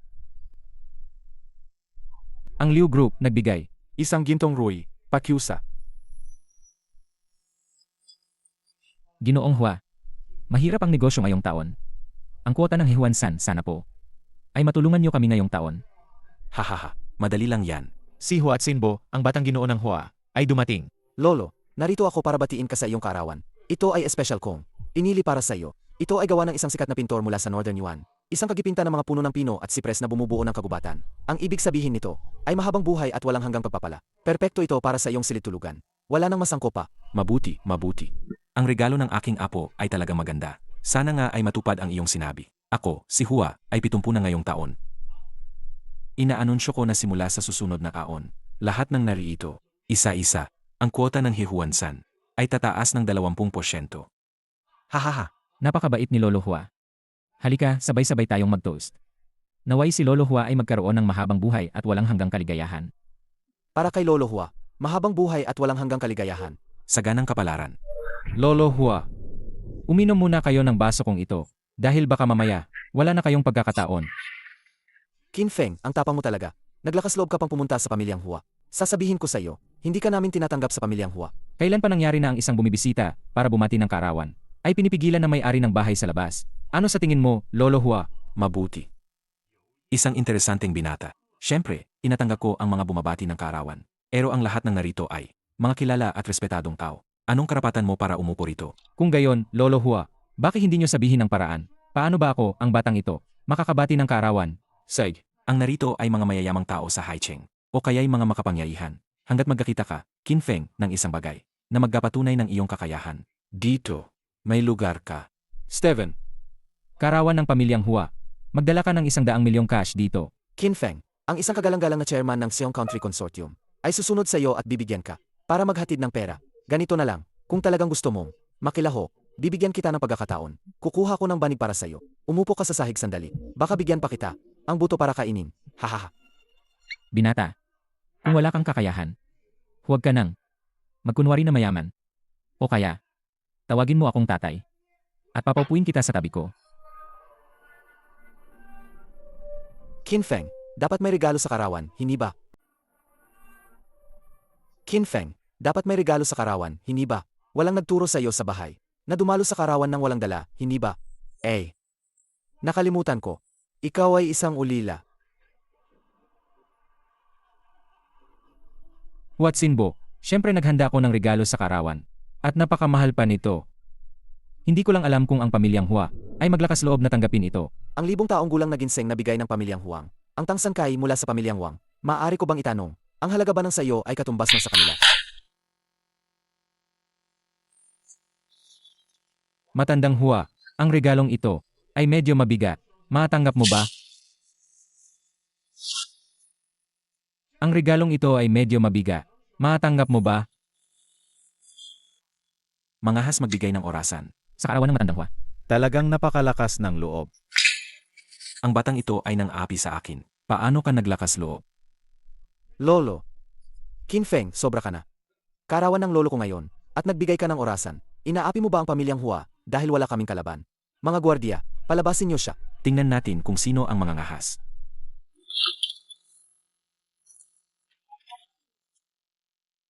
Ginoong Qin, 100 milyong cash ay naibigay na. Mayroon pa ba kayong ipag-uutos?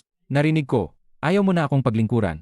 Isang karangalan para sa akin ang paglingkuran si Ginoong Qin. Isang karangalan para sa akin ang paglingkuran si Ginoong Qin. Mangyaring mag-utos, Ginoong Qin. Paumanhin, Ginoong Steven. Ngayon ang kaarawan, ang matandang pinuno ng aming pamilya. Ang bastardo na ito ay masyadong mapang-api. Mangyaring, Ginoong Steven, bigyan niyo ng kaunting respeto ang pamilyang Hua.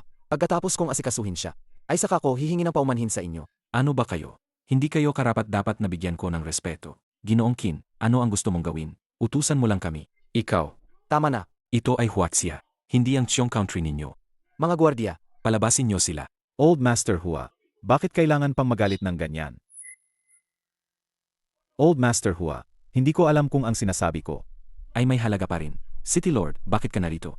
Halika, halika. Mabilis, umupo ka. Old Master Hua, hindi ako narito para dumalo sa iyong kaarawan. Nabalitaan kong darating ang aking tagapagligtas, kaya ako narito para makipagkita. Kayo ay isang mahalagang bisita. Ang inyong kagapagligtas ay syempre mahalaga ring bisita ko. Nasaan siya? Mabilis, papasukin siya. Diretso siyang umupo sa tabi ko. Sandali lang ha. Hintayin mo lang na asikasuhin ko itong batang pasaway. Tapos magkwentuhan tayo ulit.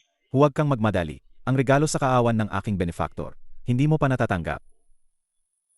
Anong nangyayari?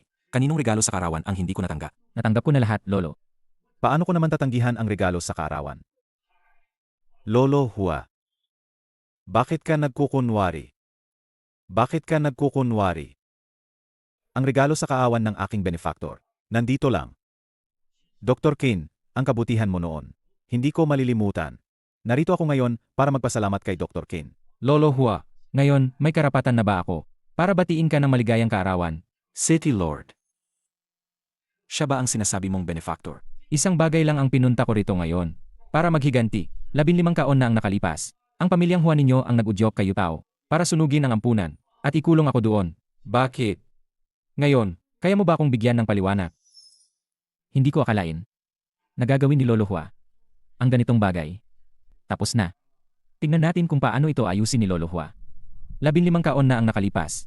Sinunog mo ang aming tahanan. At dahil doon, ako at ang aking mga ate ay nagkahiwalay ng maraming taon. Ngayong araw, ang kampanang ito, tanggapin mo man o hindi, tatanggapin mo. Paliwanag. Akala ko kung anong malaking bagay. Ako nga ang nagsunog noon. Ano ngayon? Sa totoo lang, may isang malaking tao na gustong mamatay ka. Hindi mo siya kayang kalabanin. Matandang magnanakaw. Kung gayon, sasabihin ko rin sa iyo. Ngayon ang araw ng pamilyang Hua, ng inyong pagbagsa. Inakala mo bang dahil may sumusuporta sa iyo, ay maaari ka nang gumawa ng kahit ano? Sinasabi ko sa iyo, hindi mo kayang kalabanin ang pamilyang Hua. Ang mga bagay sa martial arts ay dapat ayusin sa martial arts.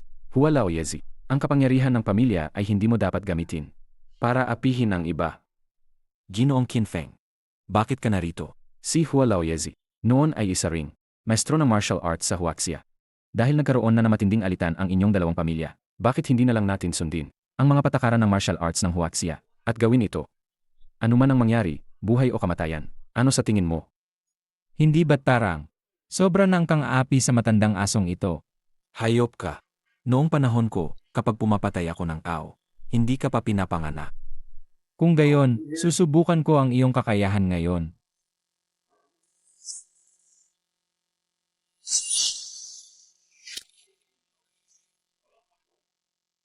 Naggapanggap lang, mahina. Sabihin mo, Sino ang nag-utos sa pamilyang Hua?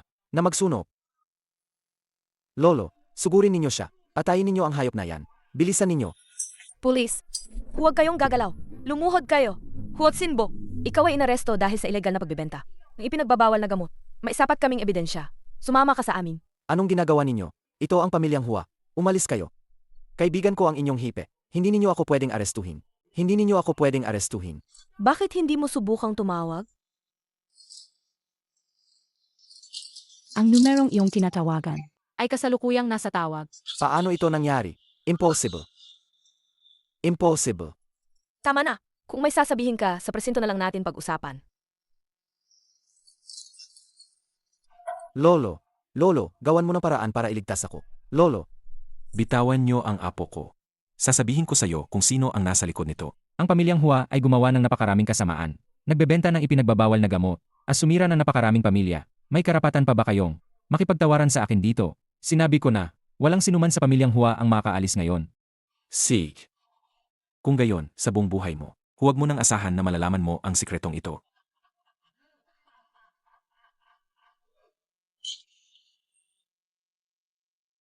Hua Wanlao. Lolo.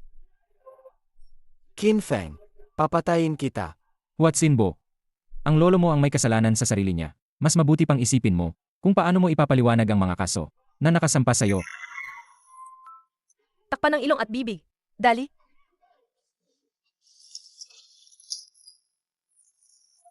Xiao Feng, masamang balita. Nailigtas si Huwag Sinbo. 8-5. Mukhang may mas malalim pang pakana sa likod nito. Xiao Feng, huwag ka munang mag-alala. Agad akong maglalabas. Ang warrant of arrest para kay Huwag Sinbo. Iyan na lang ang tanging paraan. Steven, Pakihana para sa akin. Alin sa mga pamilyang Liu ang malapit sa pamilyang Hua? sobrang magkamukha. Hindi ko pa po natatanong ang apelido ninyo, Lolo. Salamat po sa tulong ninyo ngayon, Lolo. Walang anuman. Ako si Qin. Ang nangyari ngayon ay pagtulong lang ng hindi sinasadya. Hindi na kailangan pang banggitin. May gagawin pa ako. Mauuna na ako. Alamin mo kung sino ang nagdala kay Qin Feng sa ampunan noon. Susundin ko po ang utos ng pinuno ng pamilya. Kung gayon, nasa tabi ba niya? Mas malakas siya kaysa sa inyo. Mag-ayos ng dalawang grupo para protektahan ang mga kapatid na babae na nasa tabi niya.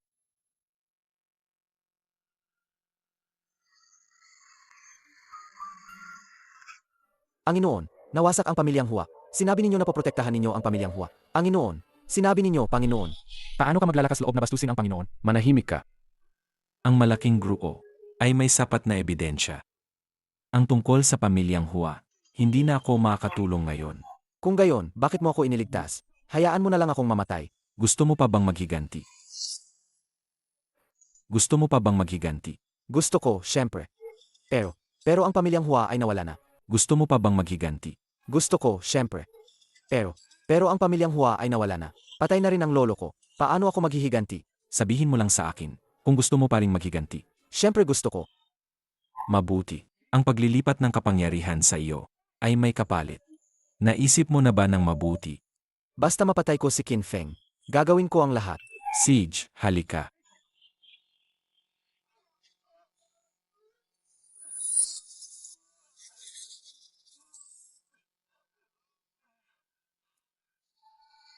Ano ang pakiramdam?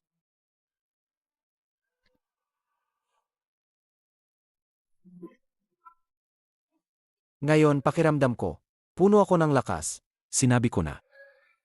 Ang paglilipat ng kapangyarihan ay may kapali. Pagkatapos ng isang buwan, ang iyong katawan ay sasabog at mamamatay. Qin Feng, sa pagkakataong ito, papatayin na talaga kita. Si Yao Feng. Gayon, si Old Master Hua ay naparusahan. At ang pamilyang Hua ay kinumpiska. Kahit nakatakas si Hua Tsinbo, ang paghihiganti sa nakaraan ay natapos na rin. Nang bumalik ako, ang gusto ko lang ay mahanap kayo. At pagkatapos, mamuhay ng masaya ng magkasama. Pero ang mga pangyayari ay sunod-sunod na dumating. Ngayon, hindi ko na alam kung dapat ko pa bang ipagpatuloy ang paghahana. Si Yao Feng, kailangan mong maniwala sa sarili mo. Lahat kami ay sasamahan ka. Ano man ang desisyon mo, suportado kita. 8. Sich na, si Yao Feng. Gayon, magpahinga ka muna. Nang ilang panahon. Sakto, ang ika-6 mong ete ay nagsushooting sa Haicheng City. Bakit hindi mo siya puntahan para maglibang? Sabi ni nagsushooting ang ika-6 na ate dito. Wala naman akong nakita. Tulong. Anong gagawin ninyo? Bini-bini, hindi mo kami masisisi. Ang binata. Ang nag-utos sa amin na gawin ito. Pakawalan ninyo ako. Magkano ang ibinigay niya sa inyo? Bibigyan ko kayong doble. Walang silbi. Tapusin na siya. Tigilan mo. Paano mo nagawang saktan ang ate ko? Mukhang gusto mo nang mamatay. Kuya, bilisan mo. Xiao Feng, anong ginagawa mo? Tigilan mo.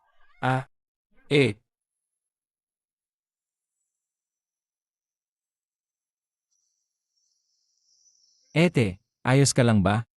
Xiao Feng, bakit mo sila sinasaktan? Nagpepelikula kami. Ang galing. Napakagaling. Ang shot na ito. Direk, pasensya na po kanina. Ayos lang, ayos lang. Mga extra lang sila. Kuya, tunay na kung few yan. Ayos lang, ayos lang. mga extra lang sila. Kuya, tunay na kung few yan. Interesado ka bang sumali sa aming production bilang pangalawang bida? Hindi ka malulugi sa bayad. Hindi po, Derek. Hindi po talaga ako marunong umarte. Maghanap na lang po kayo ng iba. Anong nangyayari? Sino ang batang yan? Hindi ba't napagkasunduan na? Nasa akin ang role na yan? Ang mga walang kinalaman, umalis na kayo. Maging magalang ka sa pananalita mo. Ito ang kapatid kong lalaki. Bakit ka ba laging sumusulpot? Di ba sinabi ko na? Hindi mo na kailangan gampanan ang papel na ito.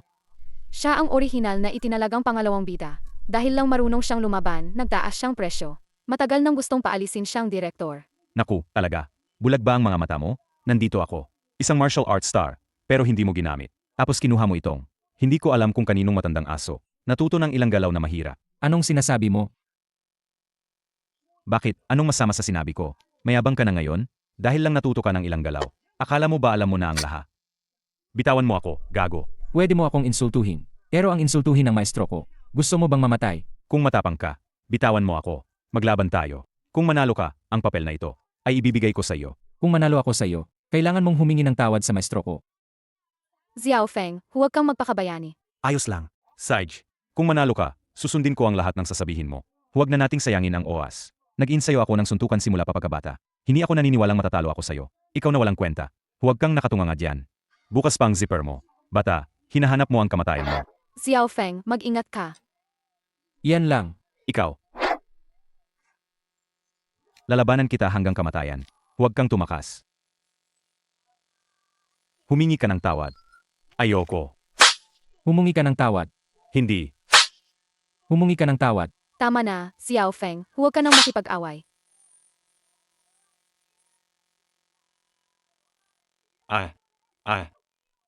Ambulansya. Ambulansya. Ambulansya. Aba, Qin Feng, pagkatapos ng 15 taon na hindi pagkikita, sa unang pagkikita pa lang, ginawa mo na akong ganito kagulo. Kasalanan ko ba yan, ate? Kung hindi ka nahulog sa tubig, hindi rin ako tatalon para iligtas ka. Wala akong pakialam, kasalanan mo pa rin. Sarge. Kasalanan ko, kasalanan ko. Sabing director, ikaw daw ang gaganap na pangalawang bida. Ano? Gusto mong umarte kasama si Ete? Huwag. Hindi ako marunong umarte. Huwag na lang. Ay nako, ang tagal na nating hindi nakita. Ay naku, samahan mo na lang ako. Ate Anim, bumaba ka na. Kung hindi ka papayag, hindi ako bababa. Ay, ano yan sa bulsa mo? Ang tigas.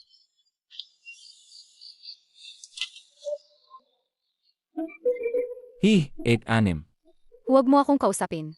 Bastardo. Teka, paano ka napasok? Sa showbiz, hindi malinis ang mundong yan.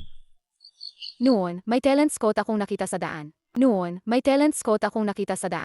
Babae kasi, gusto talagang maging artista. Sa unang pelikula ko, muntik na akong ma-sexual harassment ng director. Mabuti na lang noon ang nag-ampon. Sa akin, si Lolo Hai. Tinulungan ako ni Lolo Hai. Kaya hindi siya nagtagumpay. Mabuti naman, bata pa lang lampa ka na. Ikaw ang pinakamalaki kong inaalala. Sino ang sinasabi mo? Sabi ni Eta 2. Magaling ka raw sa medisina. Pwede mo ba akong tulungan na bisitahin si Lolo Hai? Ang paggamot ay depende sa kalagayan ng pasyente. Kung talagang malapit na ang katapusan ng buhay, kahit ang mga Diyos ay walang magagawa. Noon, nagkasakit ng malubha si Lolo Hai. Wala nang lunas sa sakit. Malapit na siyang mamatay sa sakit. Pero may dumating na isang dalubhasa. Talagang nailigtas niya ang buhay nito. Pero sabing dalubhasang iyon, ang paraang ito ay epektibo lang sa loob ng 5 taon. Pagkatapos ng 5 taon, may darating na magpapahaba ang kanyang buhay. Ito na ang 5 taon. Wala pa rin ni isang aninong tao. Sa kakayahan ng pamilyang Hai, hindi siguro nila siya mahanap, di ba? Hinahanap naman, pero gaano man kalakas ang pamilyang Hai, hindi sila makakahanap ng tao. Sa pamamagitan lang isang pangalan ng Daoist. Ano ang pangalan ng Daoist ng dalubhasang ito? Parang Chen Yunzi. Bakit hindi niya sinabi sa akin? Xiao Feng. Ano ang binubulong mo diyan? 8-6. Ang sakit na ito, sa tingin ko, kaya ko talagang gamutin. Hindi ba't sinabi mo kanina na kailangan mo munang makita ang pasyente bago mo magamot? Dahil ang maestro ko ay si Chen Yunzi. Xiao Feng, huwag kang magsasalita mamaya. Sumama ka lang sa akin, ang anak at manugang ni Lolo Hai. Medyo mainitin ang ulo. Ayos lang, tayo. Oh, Kuya Otsimeng. Ngayon, lumalaki na ang tapang mo. Kung sino-sino na lang ang dinadala mo sa bahay. Ano bang pinagsasabi mo? Kapatid ko to. Kapatid. Ang apelido mo ay Kiao. Ang kanya ay Qin. Sa tingin ko, dry brother lang yan. Ang pamilyang Hai ay isang prestihiyosong pamilya. Huwag kang magdala ng kung sinong lalaki sa bahay. Linisin mo ang bibig mo. Kami ni Xiao Feng ay magkasama sa ampunan noon. Magkasama kaming lumaki. Dinala ko siya rito para gamutin ang sakit ni Lolo. Tama na. Uyao Tsinmeng, ang sakit ni Lolo, alam mo naman na. Ilang sikat na doktor na ang ipinatawag, pero wala silang nagawa. Anong magagawa ng batang yan sa sakit? Ang hipag mo ay nag-imbita na mahalagang bisita ngayon. Kayo, bumalik na lang kayo sa ibang araw. Nga. Gumastos ako ng malaki para imbitahin ang Little Medical King ng Haicheng, si Ginoong Li, para gamutin si Lolo. Kung hindi niya kayang iligtas, kailangan na lang nating imbitahin si Master Qian Yunzi. Tungkol naman sa batang kaslit na ito, palayasin na natin siya. Sakto, ang Tian Yunzi na sinasabi ninyo ay ang aking maestro. Ang lakas ng loob mo, bata, pati ang disipulo ni Master Qian Yunzi. Naglakas loob kang magpanggap. Naglakas loob kang maganda. Kuya, totoo po siya. Disipulo siya ni Master Qian Yunzi. Sabi niya disipulo siya ni Master Qian Yunzi. Disipulo ni Master Qian Yunzi. Inaniwalaan mo naman? Sasabihin ko rin na ako ang unang pamilya sa Huaxia. Ang anak sa labas ng pamilyang King.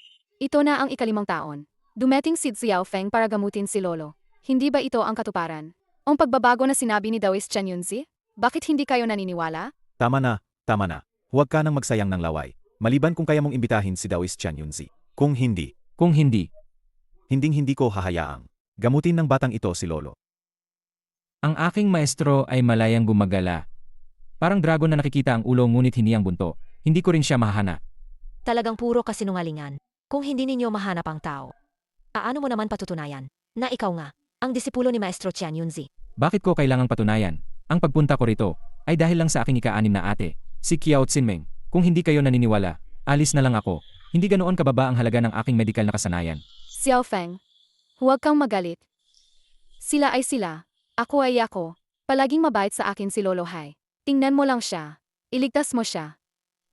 Hindi ka makapaggasya. Kung ipapagamot mo sa akin si Lolo Hai, wala ka nang kinalaman dito. Huwag ka ring masyadong sisihin ang sarili mo. Gago ka. Sino ang isinusumpa mo? Nangahas kang magpakalat ng gulo sa pamilya Hai.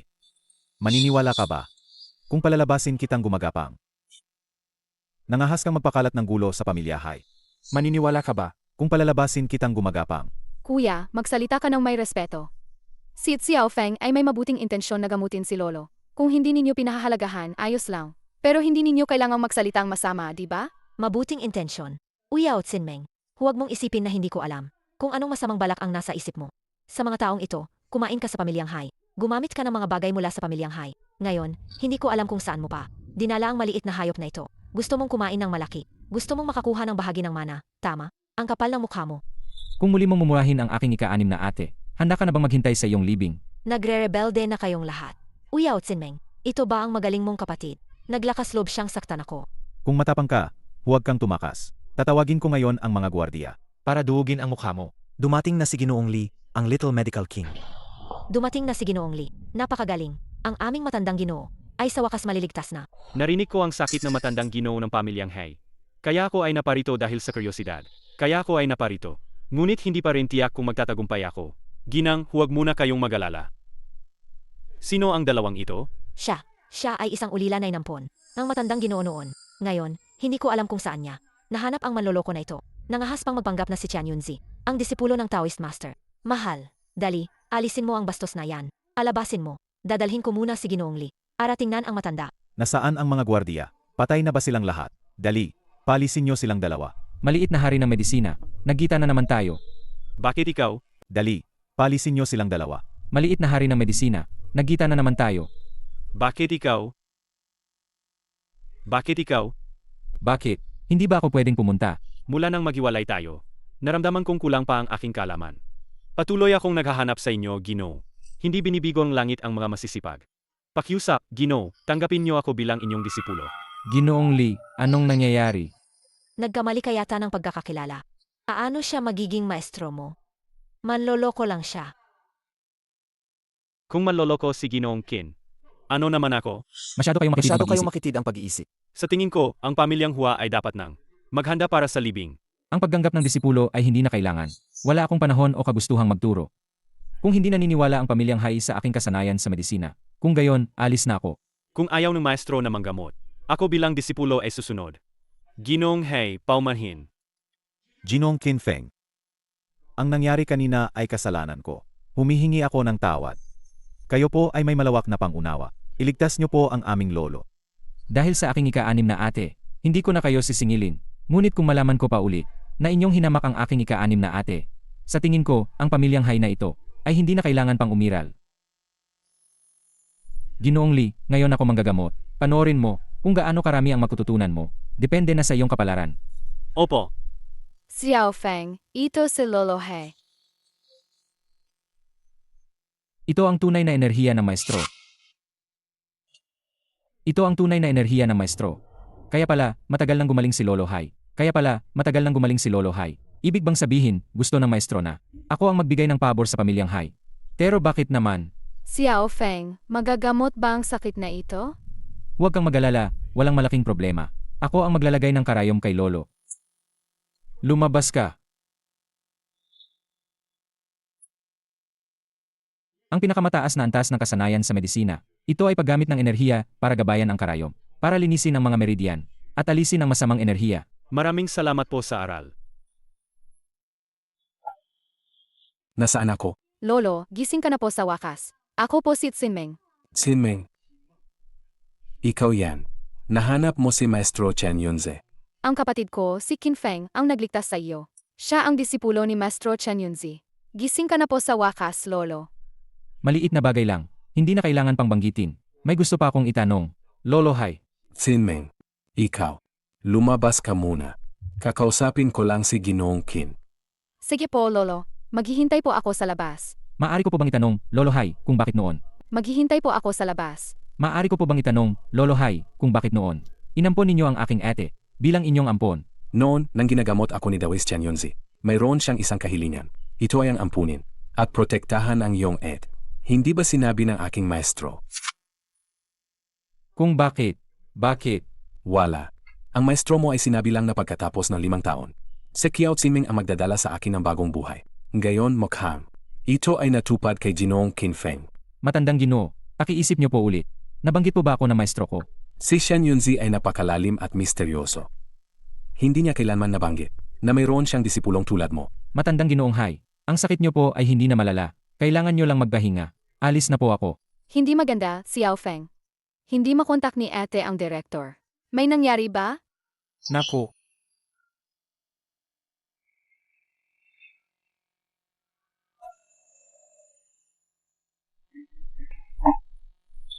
Sino yan?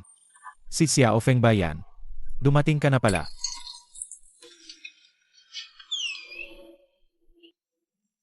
Oh, Gino. Kayo po ba si? Director, gusto kong humingi ng pabor sa'yo. Tutulungan mo ako, di ba?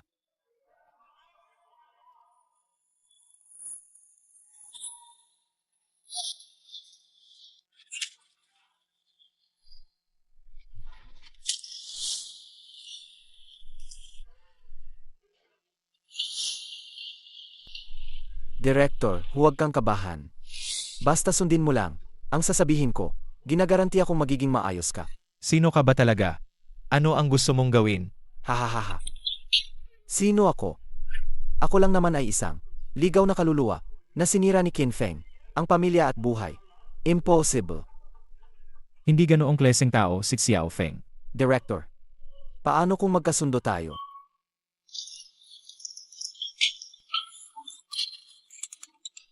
Ito ay isang sanggongwan. Kapag pinainom mo ito kay Qin Feng at kinain niya ito, sisiguraduhin kong palalayain kita. Ano sa tingin mo? Pre. Gusto mong tulungan kitang saktan si Xiao Feng.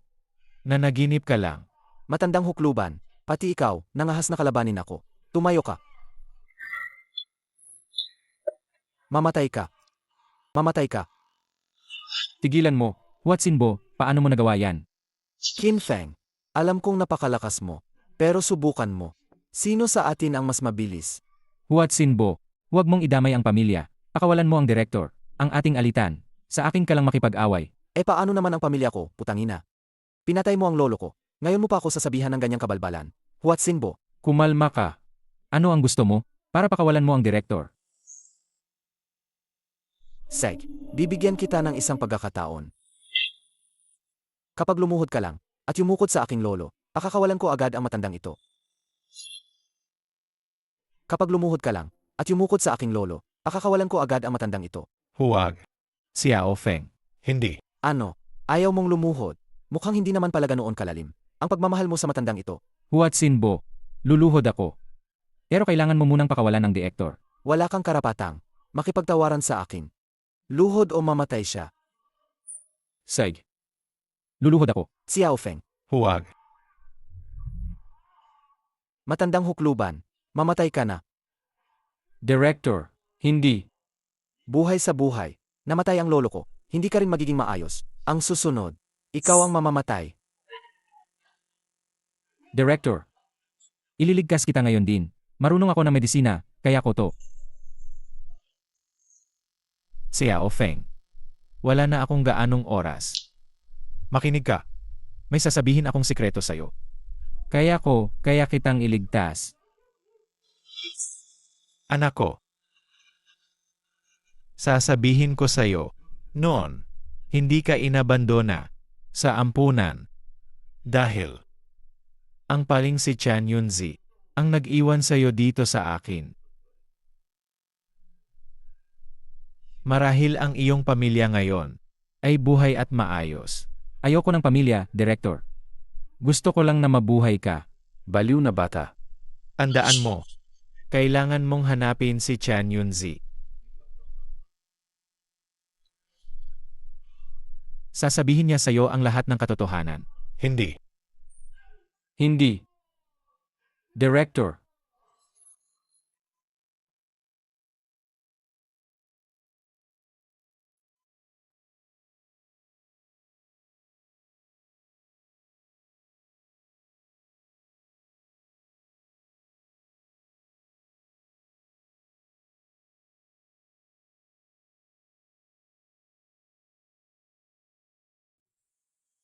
Xiao Feng, ihatid na natin si Director sa huling hantungan niya. Director. Buong buhay mo ay nagtrabaho ka. At tinalaki mo ang napakaraming bata. Panahon na rin para maggahinga ka. Huwag kang mag-alala. Ang mga ate ko, alagaan ko sila ng maayos. Ang paghihiganti mo, siguradong gagawin ko rin. Dadalhin ko ang ulo ni Huatsinbo para yalay sa iyo. Ipatawag ang lahat. Pumunta ang lahat sa Haicheng City. Kahit baliktarin pa ang buong Haicheng City, kailangan nating mahanap si Huatsinbo. Opo. Xiao Feng, umuwi na tayo. Huwag na tayong mag-imbestiga. Kayong pamilya, mamuhay na lang tayo ng tahimik. Hindi ba? Ayoko na makita ka na ganito. Hindi. Nangako ako sa direktor. Nahahanapin ko si Maestro at alamin ang lahat ng nangyari. Pero ayoko nang makita na ganito ka. Xiao Feng, gusto ko lang na maging maayos ka. Naniniwala akong ganoon din. Ang gusto ng director. Gusto kong manahimik, ngunit hindi tumitigil ang hangin. Kung hindi mahuhuli si Huatsinbo, darating ang araw na maulit ang nangyari kay Director. Ito na ang huling pagkakataon. Hahanapin ko si Maestro at tatapusin ang lahat ng ito. 15 taon na ang nakalipas. Maestro, sana hindi mo ako bigin. Matanda, bumalik na ako. Magkakita ka. Sino yan? Tigil. Sino ka? Bakit ka na ito? Sa templo ng maestro ko. Nasaan ang maestro ko? Kung sasabihin kong, hinahanap ko rin si Chan Yunzi. Maniniwala ka ba? Sa liwanag ng araw, nakasuot ng night suit, at nakatakip ang mukha. Papatayin mo siya, di ba? Pwede na ba akong umalis ngayon? Huli na. Ayoko talagang makipaglaban sa'yo. Old Master Qin, ikaw pala. Ang dapat mangyari ay mangyayari. Qin Feng, may ikukuwento ako sa iyo. Mahigit 20 taon na ang nakalipas. May dalawang napakagaling na lalaki at babae. Nagmahalan sila. Sila ay mula sa Huaxia. Ang dalawang pinakamakapangyarihang pamilya. Pamilyang Qin at pamilyang Liu. Ang kanilang kasal ay kinilala ng lahat. Ang kasal na iyon, talagang pinag-usapan ng buong mundo. Ang kasal na iyon, talagang pinag-usapan ng buong mundo. Pagkalipas ng 1 taon, nagkaroon sila ng anak. Dahil ipinanganak siya sa Taglagas, tawagin natin siyang Qin Feng. Said. Ikaw ang bahala. Qin Feng. Ikaw ang batang iyon, Qin Feng. Ang batang iyon ay ikaw, Qin Feng. Ngunit hindi nagtagal ang magandang panahon. Ang iyong ama, para magsanay, ang sinaunang sining ng pamilyang Qin, ang Kunlun Sacred Body, nagkulong ng 2 buwan. Paglabas niya, parang ibang tao na siya. Nantian, saan ka pupunta? Isang taong gulang pa lang si Xiao Feng. Ano ba ang nangyayari sa'yo? Tirman mo ito. Hahabulin ko ang landas ng walang hanggang buhay. Huwag mo akong pigilan. Pagkaalis ng iyong ama, siya ay nagumon sa kadiliman. Umalis siya sa pamilyang Qin. Hindi matanggap ng iyong ina ang katotohanan. Hinahanap niya ang iyong ama. Ngunit nang matagpuan ang iyong ina, isang bangkay na lang ang natira. Sabi nila, ang iyong ama ay nabaliw. Pinatay niya ang iyong ina. Nagngit-ngit sa galit ang pamilyang Liu. Hindi nila matagpuan ang iyong ama. Kaya ang galit nila ay ibinuhos sa iyo. Ipinahayag nila na, ikaw ay isang malas. Ikaw ay isang bastardo. At kailangan kang patayin. Gusto ko siyang hiwain ng libu-libong beses. Para sa iyong kaligtasan. Ang iyong lolo mismo ang nagdala sa iyo. Sa templong ito. Ang paring si Chen Yunzi. Ang batang ito ay may koneksyon sa akin. Ngunit hindi ko alam kung bakit. Iniwan ka niya sa Lanchen Orphanage. Ngunit kahit ganoon, natagpuan pa rin ng pamilyang Liu ang mga bakas. Noon, ang sunog sa orphanage Ay kagagawan ng pamilyang Liu na inutusan ang pamilyang Hua na gawin. Kaya ikaw ay, tama. Ako ang lolo mo, si Qin Feng. Ako si Qin Yi. iniwan ng tatay ko ang nanay ko. Tapos, iniwan din ako ng pamilya.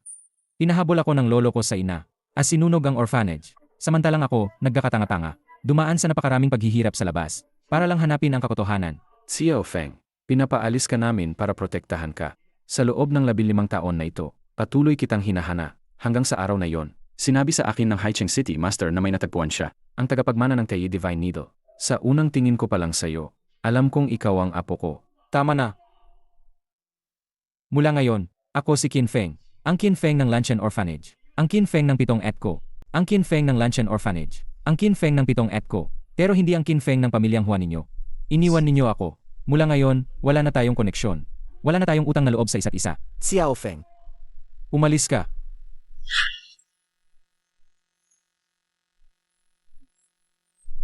Itang ina. Bakit mo ito ginagawa sa akin? Sino yan? Xiao Feng. Ako ito. Ito. Bakit ka narito? Si Maestro Chen Yunzi ang nag-utos sa akin na maghintay sa'yo rito. Sabi niya, nakatadhana kang harapin ang pagsubok na ito. Ate Pito, kilala mo si Maestro. At anong klaseng pagsubok naman ito? Sa totoo lang, hindi ako ulila. Si Maestro ang nagpalaki sa akin. Ayon sa seniority, dapat tawagin mo akong Ate. Taglay mo ang Kunlun Sacred Body, at natutunan mo ang Kunlun Divine Art, at natutunan mo rin ang Tei Divine Needle ni Maestro. Masyadong malakas ang iyong kapalaran, kaya tiyak na may pagsubok kang haharapin. Ito ang Red Dust Tribulation. Pinayagan ka ni Maestro na pumasok sa mundo, para maranasan mo ang hirap ng buhay ng tao, para mahubog ang iyong matatag na kalooban. Sa ganoong paraan mo lang malalampasan ang pagsubok, at magiging ganap ang iyong kapangyarihan. Pero hindi ito ang gusto ko. Gusto ko lang maging ordinaryong tao. Gusto ko lang magkaroon ng masayang pamilya. Mali ba yon? Xiao Feng, hindi mo ito kasalanan. Pero ganyan ang tadhana. Kailangan lang nating harapin. Kahit hindi ako masyadong makakatulong sa iyo, pero kahit paano, kasama ko ang mga ate mo. Palagi kaming nandito para sa iyo. Tama. May mga ate pa ako. Panginoon, nagkamali ako sa pagkakataong ito. Pakiusap, pausahan niyo ako, Panginoon. Alagang walang kwenta. Panginoon, napakalakas ni Qin Feng. Wala talaga akong kumbiyansa. Natalunin siya. Pakiusap, Panginoon, bigyan niyo pa ako. Ang kapangyarihan, tiyak na papatayin ko si Qin Feng. Kahit bigyan pa kita ng ilang porsyento, sa tingin ko ay hindi pa rin sapat. Huwag ka nang mag-abala. Igapos mo ang mga ate niya. Si Qin Feng ay tiyak na mahuhulog sa bitag. Hey, ang pagkamatay ng director ngayon ay nagbigay na matinding pasanin kay Xiao Feng. Kasalanan ko. Noong pumunta ako sa pamilyang Hua para sa kaso, nawala ko si Huwag Sinbo. Kung hindi paano mangyayari sa direktor?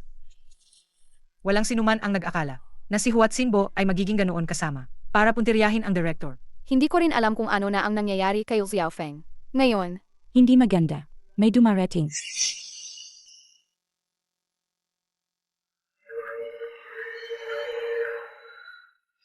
Oh, nandito pala lahat ng magagandang babae ngayon. Sumama kayo sa akin. Huat Sinbo, anong gagawin mo? Wala akong gagawin. Wala akong gagawin. Gusto ko lang imbitahan ang mga magagandang dilag na bumisita sa akin. At para na rin kay Qin Feng, ang bastardo na yan para magbayad sa lahat. Hua Xinbo, pinatay mo ang director. Babayaran mo yan ng buhay mo. Ah, eh.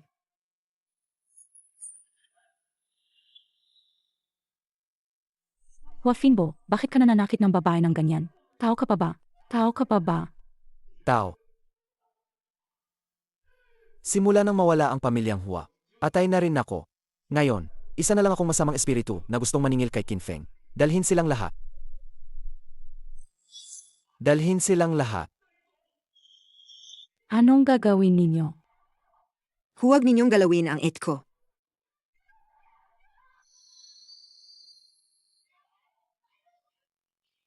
Qin Feng.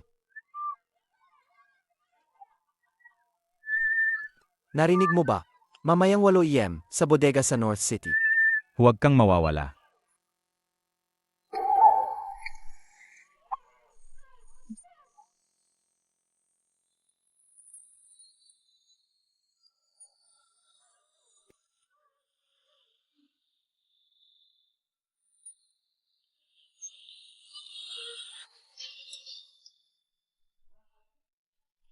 King Q, naiinip ka na ba?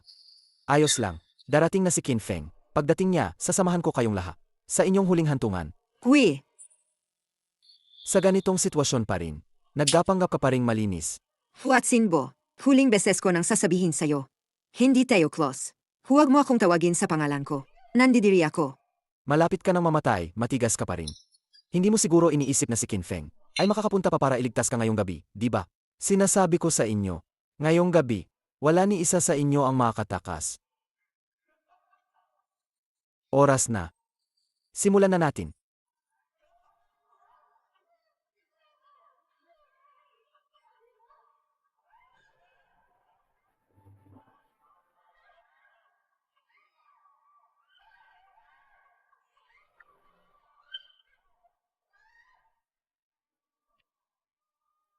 Tigilan mo. Hua Xinbo, gusto mo bang mamatay? Oh, Qin Feng. Kung galawin Hua Xinbo, gusto mo Oh. bang mamatay? Qin Feng. Kung galawin mo ang mga ate ko, kahit isang hibla ng buho, kukunin ko ang buhay mo. Sage, gawin mo. Atayin mo ako. Tutal, wala na akong isang buwan na itatagal. Hindi ako takot mamatay. Hahaha. Pakawalan mo sila. Kung may problema ka, sa akin ka lumapit. Gusto mo silang iligtas, di ba? Sage. Ito ay isang sanggongwan. Kapag kinain mo lang ito, pakakawalan ko sila agad. Xiao Feng, huwag mo kaming intindihin. Umalis ka na. Sag. Kakainin ko.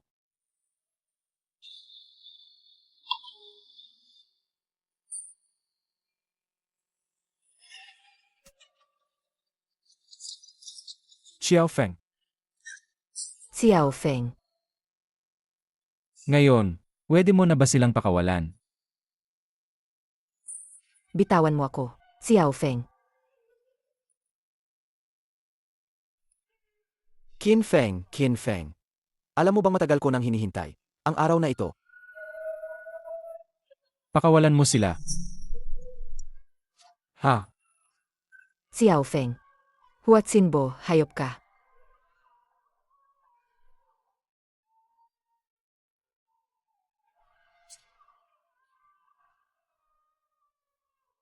Hindi ba't napakalakas mo? Halika, suntukin mo ako. Pakawalan mo.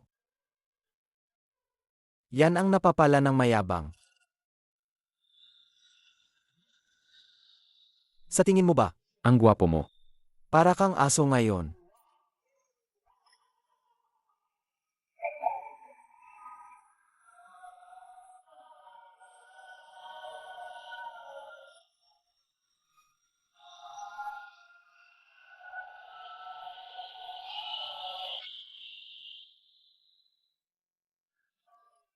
Ngayon, kayo naman ang susunod.